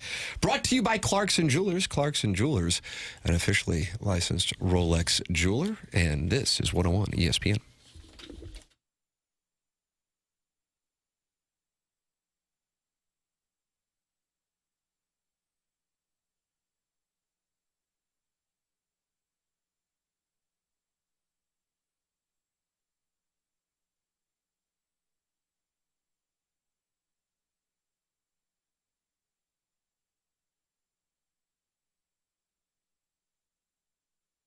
Village Bar's been a neighborhood hangout for about a century now, and still the place to go on the weekend, a weeknight, happy hour, lunch, whatever it is, getting some friends together, watching the Mizzou game, watching the Illinois game, Blues, Cardinals during the summer. Such a great place to hang out. Menu's simple, but everything on it is awesome. Trashed wings, best cheeseburger in town. In addition to all of that, they have the barn out back. That's the home to 1879 Distilling, where they're making these small batch handcrafted spirits. Things like the Red Barn Vodka or 1879 Bourbon.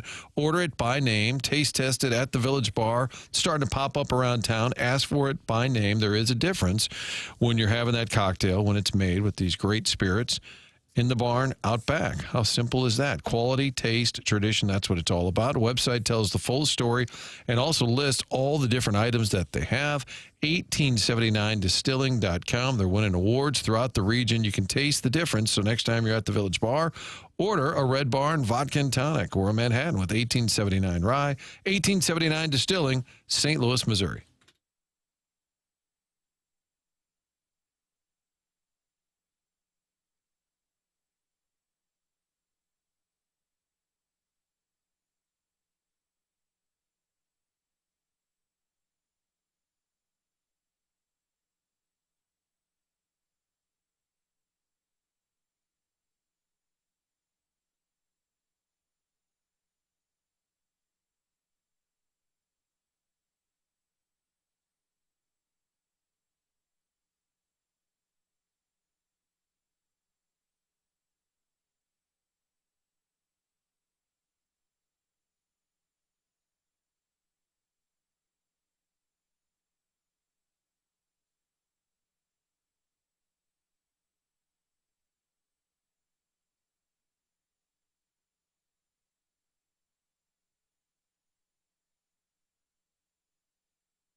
We must be celebrating Mick Jagger's 85th birthday today. You would think, but this song featured heavily in one of my favorites, The Big Chill, starring Kevin Kline, St. Louis, and it's his birthday today. Kevin Kline's birthday. Pride of Priory. 81?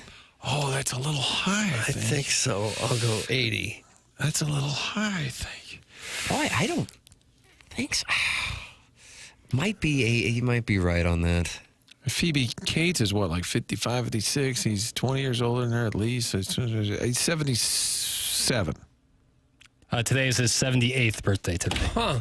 Martin, you win, though. Yeah, you do. You win. I know, but I like to get it right on.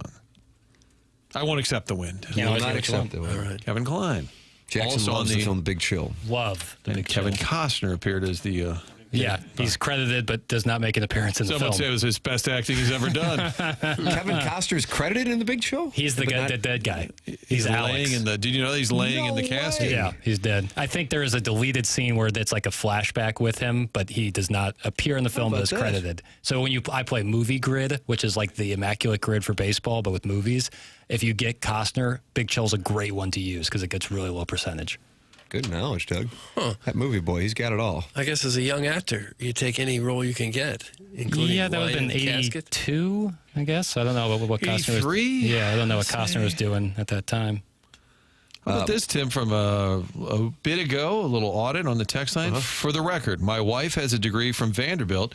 We are daily listeners. She appreciates the intellectual battlefield that is TMA. Doug, it's an intellectual battlefield. feels that way Isn't to that me, what the Pat too. Benatar song was? Well, I don't intellectual know. battlefield? I don't know. Because we asked, could any of the listeners of this show, the texters specifically, possibly get into Vanderbilt? And there we have at least one. Yeah, I put it at 0%. Okay, But so we you're must wrong. have one. Yeah. 0.1%. Can she call in and we can break down the game with an actual Vanderbilt representative? I'd like to see her transcript, see if she got through. It's one thing to put up the money to get in, but did she get through? Doug Harry Hogg is on the line. I doubt that's her. Harry Hogg, you were on TMA 101 ESPN with Doug Vaughn.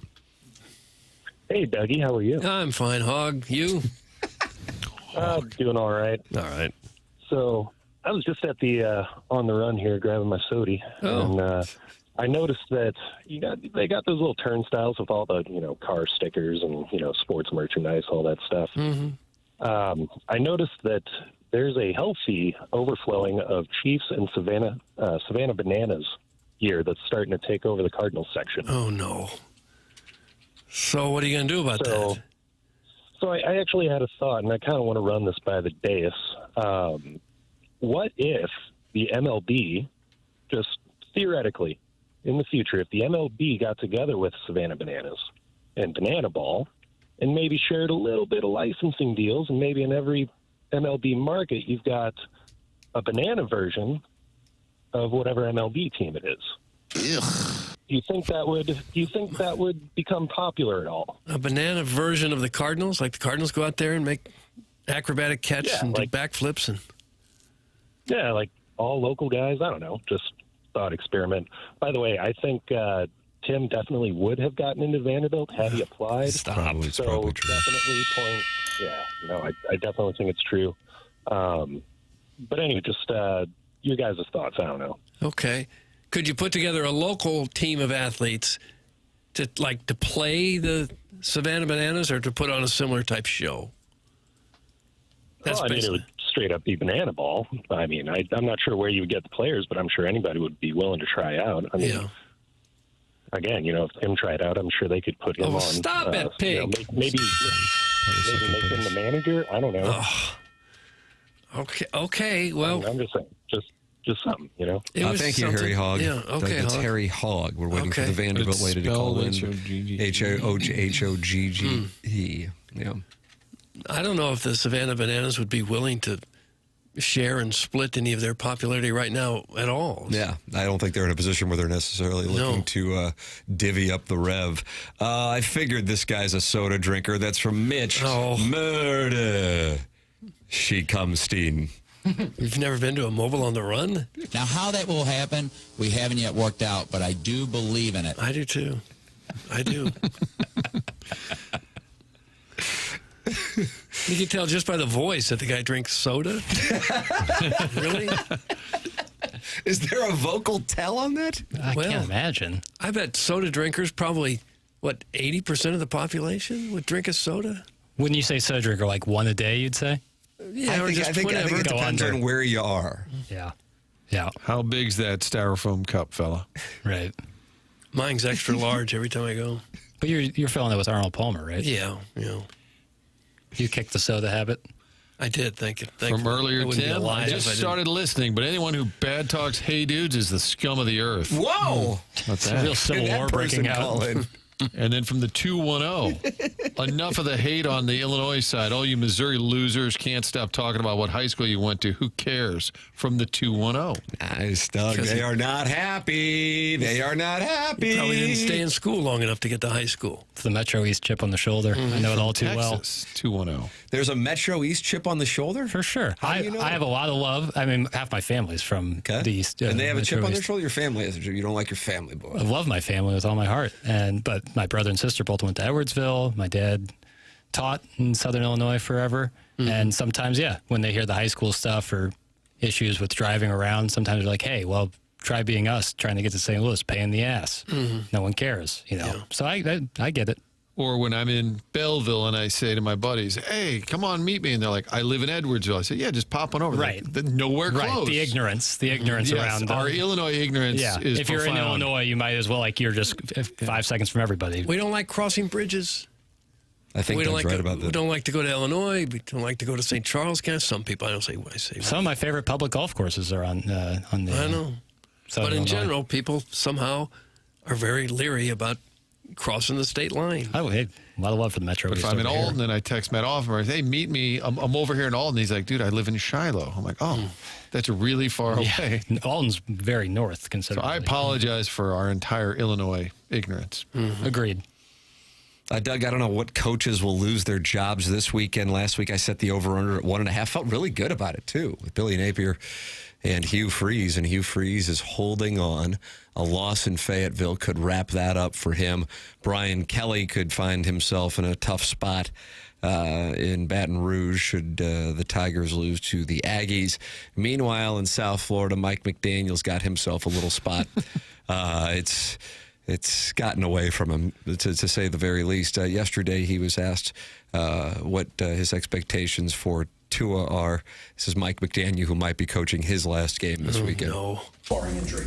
Yeah, he's going to take the snaps this week, and he's going to be our starter this week. And my expectation is that we don't throw 10 picks. Sound like a mouse was running on the ground there doing that. It's the heaviest keyboard I've ever heard.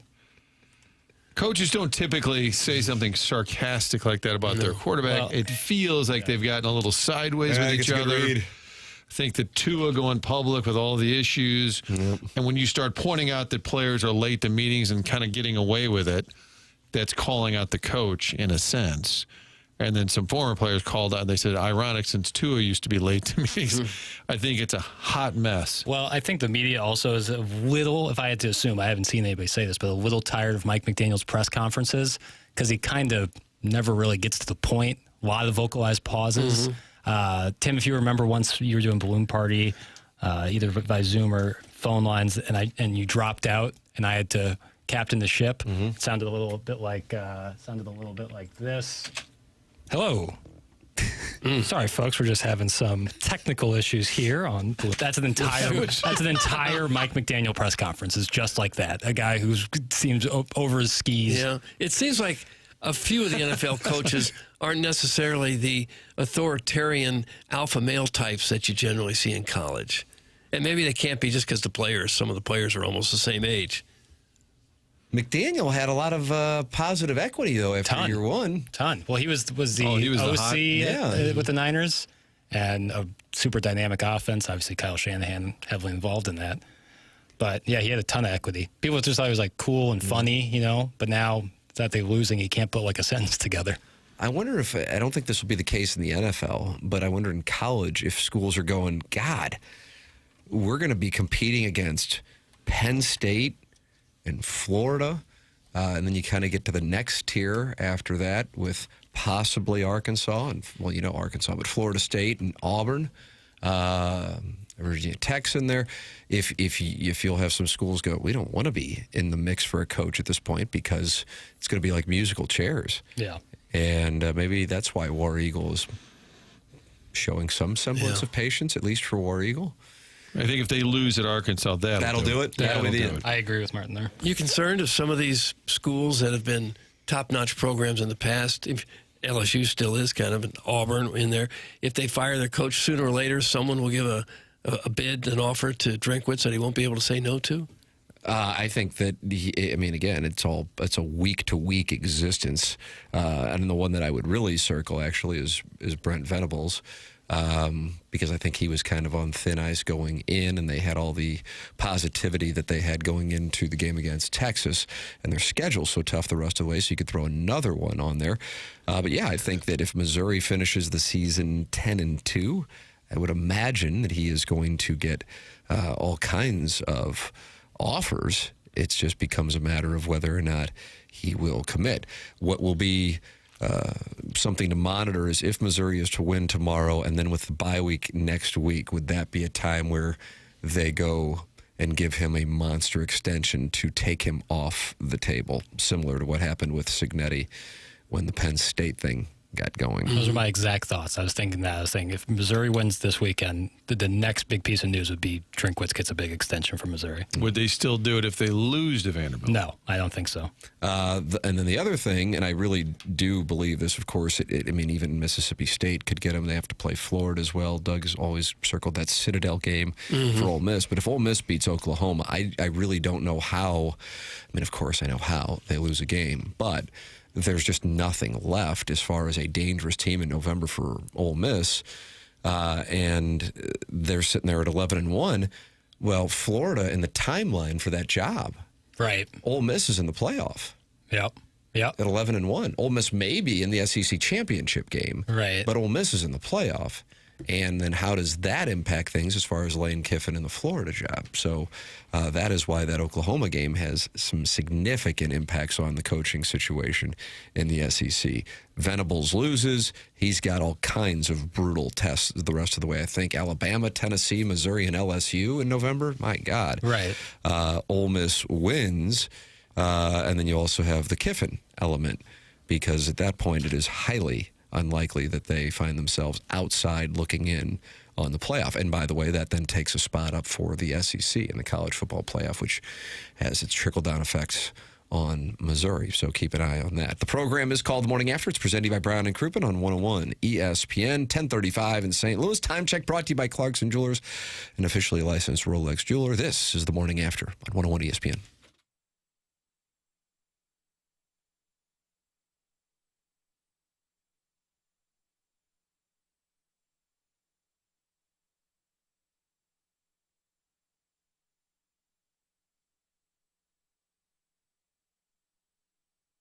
Psychiatric Care and Research Center has an opportunity for TMA listeners to make some money. Here is how you can do it. They are conducting clinical research trials, and if you are interested, compensation will be provided for your time and your travel. And your travel is just to O'Fallon, Missouri. So if you're listening in the St. Louis metropolitan area, you don't have far to go. If you are interested in participating, go to pcrc-stl.com.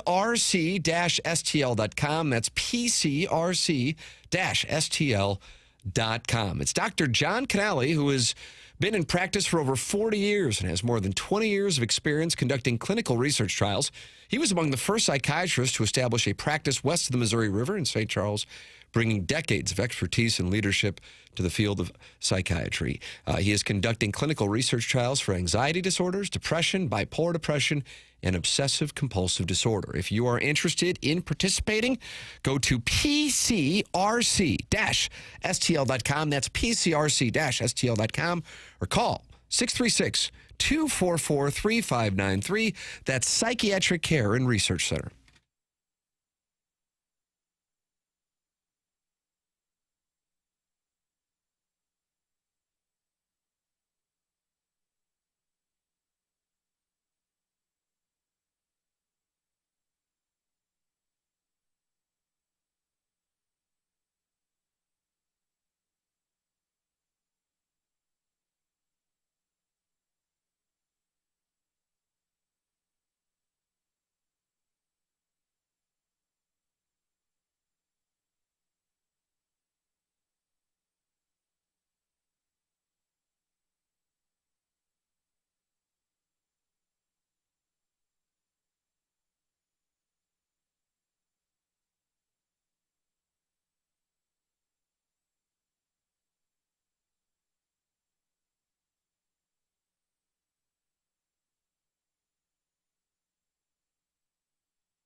Ladies and gentlemen, the weekend.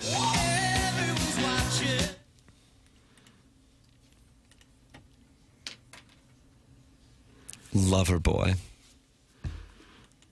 Loverboy. He had the red leather coat. And Sharp then look. Pants, too. And then, Tim had a heck of a red coat, Michael Jackson jacket. And Thriller grade school. jacket, Martin. I wore that to St. Gabriel's, and it didn't play well. They hazed his balls off. Clip that off. the Loverboy lead singer, really though, as unfortunate. years went by, like the outfit would get a little tighter. And I'm not judging, clearly, as I sit.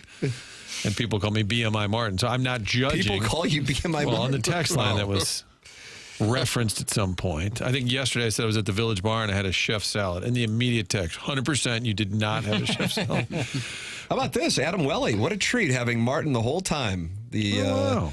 There's some support. That's not BMI Martin. That's support right. from Adam Welly. All right, then I'll have a cheeseburger today. What the hell? Martin is being especially kind here because I am not feeling my best, and Martin is kind enough to stick around. And I don't know who you had to talk to. Is it Gersh on the onboarding? You said, Yes. "Hey, I got to." Well, he texted me that he wasn't showing up today for onboarding. Yeah. So I said, "The hell with it." Yeah, you owe bagels next time.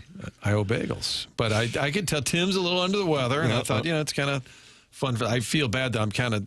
Poor Kurt's back there behind my back said, I want to speak. Kurt, this is your chance. I've taken your mic. I apologize. Kurt's going to Nashville. I'm going to Nashville. Oh, I love it. When are you heading out there? Right after this program. Oh, How about really? Yep. Did you have a ticket? Yeah, going with my dad. Oh, awesome. The hotel situation's been remedied, so I'm no longer sharing a bed with him. I had a room with just one bed, and luckily we got that fixed. Yeah, that's always tough. That's So going a to be different awesome. room or another room? Different hotel, a little closer. Oh, okay. Well, Two nice bed bed. situation? What's that? 2 bed situation? 2 beds. There you go. All right. Well, it that's sounds great. like a fun time. I'm looking real forward to it. Have you been to every game this year? Not Auburn. I did not go to Auburn, and I elected to skip, I believe it was the UMass game. Minutemen. Way to go, Martin. The Village Bar makes a pretty dang good chef salad. Thank you. Maybe not as good as the trash wings and onion rings, but it's still salad. That's from George Clooney's doppelganger. Wow, I feel guilty when I order it. The chef salad at the Village? Yeah, you got to get a cheeseburger. But you offset that with getting like the onion rings or the waffle fries. And 8 beers. But once you start eating the chef salad, you say, boy, I'm glad I ordered this. I'm getting filled up. It's much better for me. That's actually a trendy thing. Caesar salad and fries. Oh, no. I'm going to fold. I think he's being serious. It's a trendy thing. Among who? And I have pocket sevens? Women in their 30s. It's trendy among the fats and heavies. There's a lot fatter meals you can have out So in the women town. go to restaurants, women in their 30s, and these are women that you were talking Well, to. I would say general, like I think it's farther stretching than that, but I know it's a trend, like a millennial trend, is Caesar salad with French fries. It sounds like someone whose heart is in the right place. I'm going to try to eat better, but I just can't help myself. I must have a plate of fries to go with the salad. And I say, welcome to America, baby. I love it. Yeah. Let Welcome to freedom America, ring. Doug. Okay. Well, it's certainly free to order it, but you have a little more discipline than that.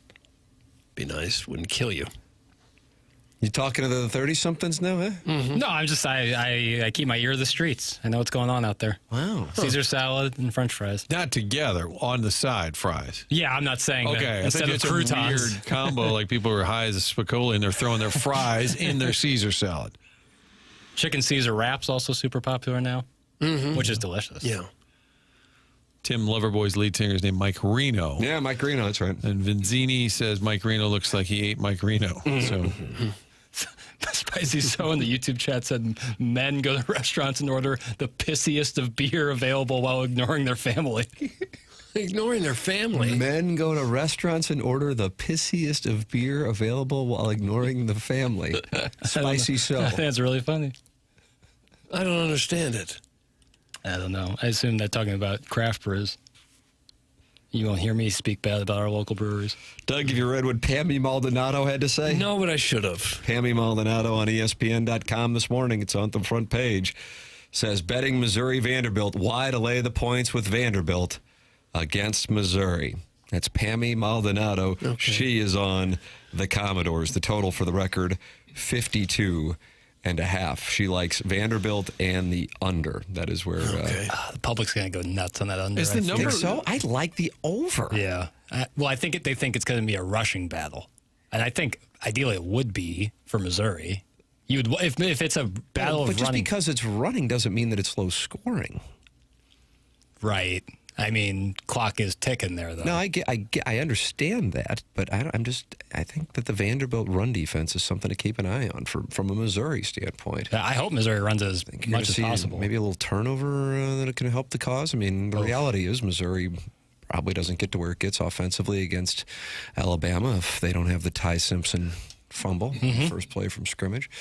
So I don't know. I like the over. Maybe Vanderbilt wins this thing 10-0, Doug. Well, they could. I'm always a little nervous about teams that have a quarterback that really relies on running the ball a lot, because it seems like sooner or later that guy's going to get hit and have to leave the game, and now you're a different team. Certainly, yeah. Did Pavia leave the... I'm crowdsourcing hard here, but last year I feel like Pavia left the game for like a couple of plays, like he got his bell rung or something. Maybe I'm off. I don't know. I did. Bo Brule had to come out for a play because he lost his helmet against Auburn. Zollers had the touchdown handoff. Right. Great handoff, Zolls. Nipper School Monitor says Tim is right. Just in general? Yeah. Just in general. I'll pin that. Let me just pin that. Pin that. Pammy Maldonado. So has the number moved around much this week? Not really. Well, right? you were saying it was 3.5 now, were you, Jack? Somebody said 3.5. Maybe that was a text Early? I saw. I don't know. I thought it was still at 2. On ESPN.com, they still have it at 2.5. It was 2.5 this morning. I'm looking on scoresandodds.com. Yeah, the highest you'll see is 3. But I wondered if Jerry Kill didn't. He went to Vandy, right, to be the consultant. And Tim Beck and Jerry Kill. And so he goes from New Mexico State, Pavia, package deal, I guess. Jerry Kill used to be at Carbondale, then he was at Minnesota. He had issues with strokes, I believe. Remember, he would... Seizures. Sorry. Strokes would be a little more severe. Seizures. But I wonder if he goes there, that changes everything for that program as a consultant. Yeah. It is going to be one hell of a day, college football-wise, because it really starts at 8 o'clock with game day if you are in the St. Louis area, the Central Time Zone. And what sounds like they have a big program put together. So I'm looking forward to watching that. Then you got Ole Miss and Oklahoma, and, of course, Missouri, Vanderbilt, Illinois, and Washington, both really in a spot where they are playing for their seasons in the college football playoff tomorrow. There's no way around that. From the Illinois side and the Missouri side, I think it is probably likely. All right, we have the Design, Air, Heating, and Cooling email today coming up next. The program is called TMA, presented to you by Brown & Crouppen on 101 ESPN.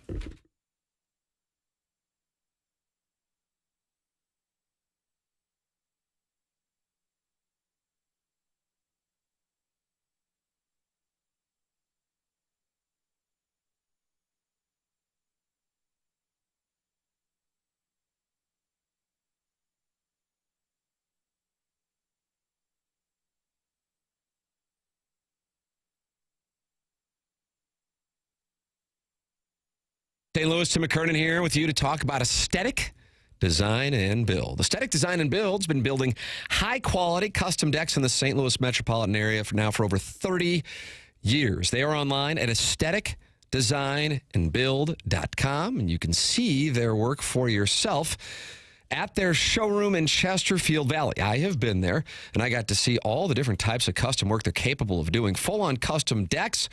They add on pergolas if you're interested, or if you're looking to shade your covered patio with retractable screens, they do that. I had them to my home so I can speak to their work and what they can offer you firsthand. They offer custom deck design, opening and closing pergolas, and motorized shade and screens and under-deck ceilings. Come check out that showroom and let their expert team walk you through all the different type of outdoor solutions that they offer. It's Aesthetic Design and Build online at aestheticdesignandbuild.com. Let them know I sent you their way. Aesthetic Design and Build, outdoor living spaces expertly designed.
This is Jackson with a SportsCenter update. Driven by Johnny Londoff Chevrolet and Johnny Londoff Autoplex. Blues, Red Wings tomorrow evening. Pre-game at 5 p.m. Puck drop at 6 p.m. right here on your home of the Blues, 101 ESPN. That was another SportsCenter update driven by Johnny Londoff Chevrolet and Johnny Londoff Autoplex. See them at Londoff.com. Chevy, together we drive. Are you kidding me?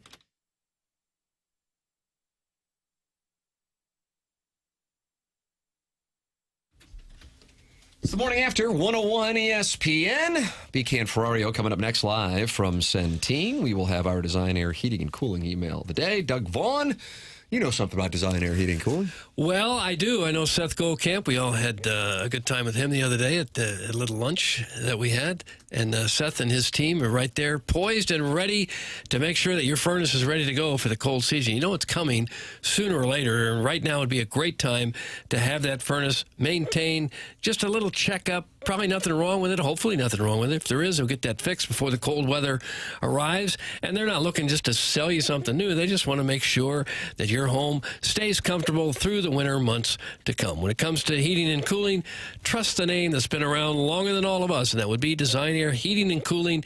Proudly serving the area since 1904, more than a century of keeping homes comfortable and customers happy. Also, longest running sponsor on TMA, and we certainly appreciate that. Whether you're dealing with the St. Louis cold or the summer heat, they've got your back with dependable service and no pressure solutions. So visit DesignAirService.com. Schedule your service today. Design Air, comfort you can count on since 1904, and perhaps most importantly, home with a handsome repairman. Ask for Larry, the Silver Fox. Time for the Design Air Heating and Cooling email of the day.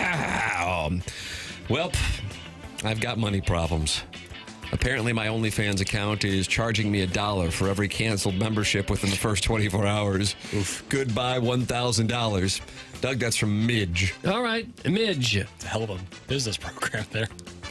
Have you guys ever wondered how Doug is an Olympic caliber sleeper and gets a good night's sleep all the time? Well, you guys are welcome. That's from the 830 Recreator. What's that P.S. Is he mean? walking taller today? It's the 830 Recreator. 830 Recreator. It was a complete debacle. The kind of thing that can send an organization into a death spiral where people just give up and the fans are left disgusted. I'm not talking about the Blues game, which was disappointing, but not the kind of thing that will be discussed on over prominent winter holiday supper. I am referring to Jackson dressing down Martin for his phone squawking in the background of a live radio journalism broadcast. Much to his dismay, it turned out to be that his Paul O'Linney 1993 highlight reel was still playing on his very own laptop. He was working himself into a frenzy for the preseason game against K-State. Listeners were stunned with absolute profound sadness, but then we heard his drops of the week, and he totally redeemed himself. That's from Shooter McGavin, the vice president of marketing. Hey, dudes, to guys who buy a boat as a long-term investment. Oh, Shooter McGavin. Jackson Journal entry, October 25th, 2025. The lights are off. Not because I'm meditating, because the bulb blew out 3 days ago, and I'm still waiting for maintenance to arrive. Maintenance. I'm in the bathtub, not soaking, but marinating in cold water to numb my pain. Created by Bobby Boots. My hey dudes are floating like they are trying to escape. I envy them. I reach for my journal. It's damp. Perfect. I write, still wet, still emotionally unavailable. Until next time, that's from the TMA Troubadour. I didn't like it's tough when I have a journal right here next to me. Do you really? Yeah. Stiefel. This is truly the actual Stiefel That's the dossier. real Stiefel dossier. Yeah, this is the hard copy. Well, if you're watching on YouTube, you got to see it. Leather bound. TMA Troubadour. And finally, well, Doug, the Blues got worked over again on their home ice, but at least we can hear you break it down for us. That is until Libby Jack interrupted Doug to condemn Martin for his phone making noise like he was talking to Iggy, only for it to turn out that rogue audio was coming from Libby Jack's own laptop. He's a horse's ass for doing that. Mm-hmm. Pull it together, boy. Pull it together, boy. Pull it together, boy. We will rally around some random college football audio that Woodward and Palestein found doom scrolling yesterday. And Libby Jack will regain his confidence by condescendingly marginalizing someone's independent media platform who can't possibly respond. Wait, what's that I hear? It's Jack Settleman's music. Libby Jack's reaction on YouTube when he realized that the dossier had struck back was a combination of Jordan's shrug mixed with the resignation of Tessio asking Tom Hagen if he can get him off the hook for old time's sake. That was because we had Vitale supposed to be at 8:15, and I had to move things around. Not because I was scared. Are you scared of Jack Settleman? I got off protest too much, I guess. As if he wasn't already having a show for the ages, Libby Jack proceeded to give the audience a tutorial on the best way to get your car stolen. Quote, what about the engine running would make it easier to steal? That's from the door's locked. DBA, the recessed lady's breast. And that's what we have for the design air heating and cooling email today. That was Buck Swope. Oh, okay. DBA, the recessed lady's breast. Oh, okay. I'm going Buck Swope. What? Yeah, but I called you to task. You had it coming. I guess. I appreciate that the theme throughout was Jackson picking on me. I appreciate that. Yeah. Shooter McGavin was pretty strong, and I like the VP that involves him with Hey Dudes, Apollo Linney reel reference. Yeah, what a pickup. But then Buck Swope was, and then the Jack Settleman guy calling in referenced. But Doug, you said Buck Swope. Mm-hmm. I'll go Shooter McGavin.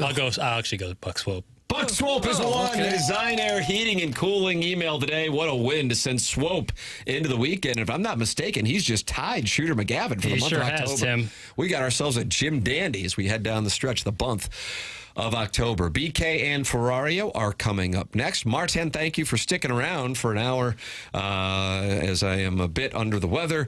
Doug, but we will rise from these ashes like a phoenix. Well, sure. Ara Parsegian said that regarding Notre Dame, I think. A lot of people have said And then they won it in 66, and then 77 and 88. Isn't that fun that they win it in these? It's good times, you know. Really fun. Funny, too. BK and Ferrari up next for Jackson Burkett, for Chairman Kurt, for Martin Kilcoyne, for my brother Kevin, for Douglas Sullivan, Vaughn, and Tim McKernan. This has been TMA, presented by Brown and Crouppen on 101 ESPN.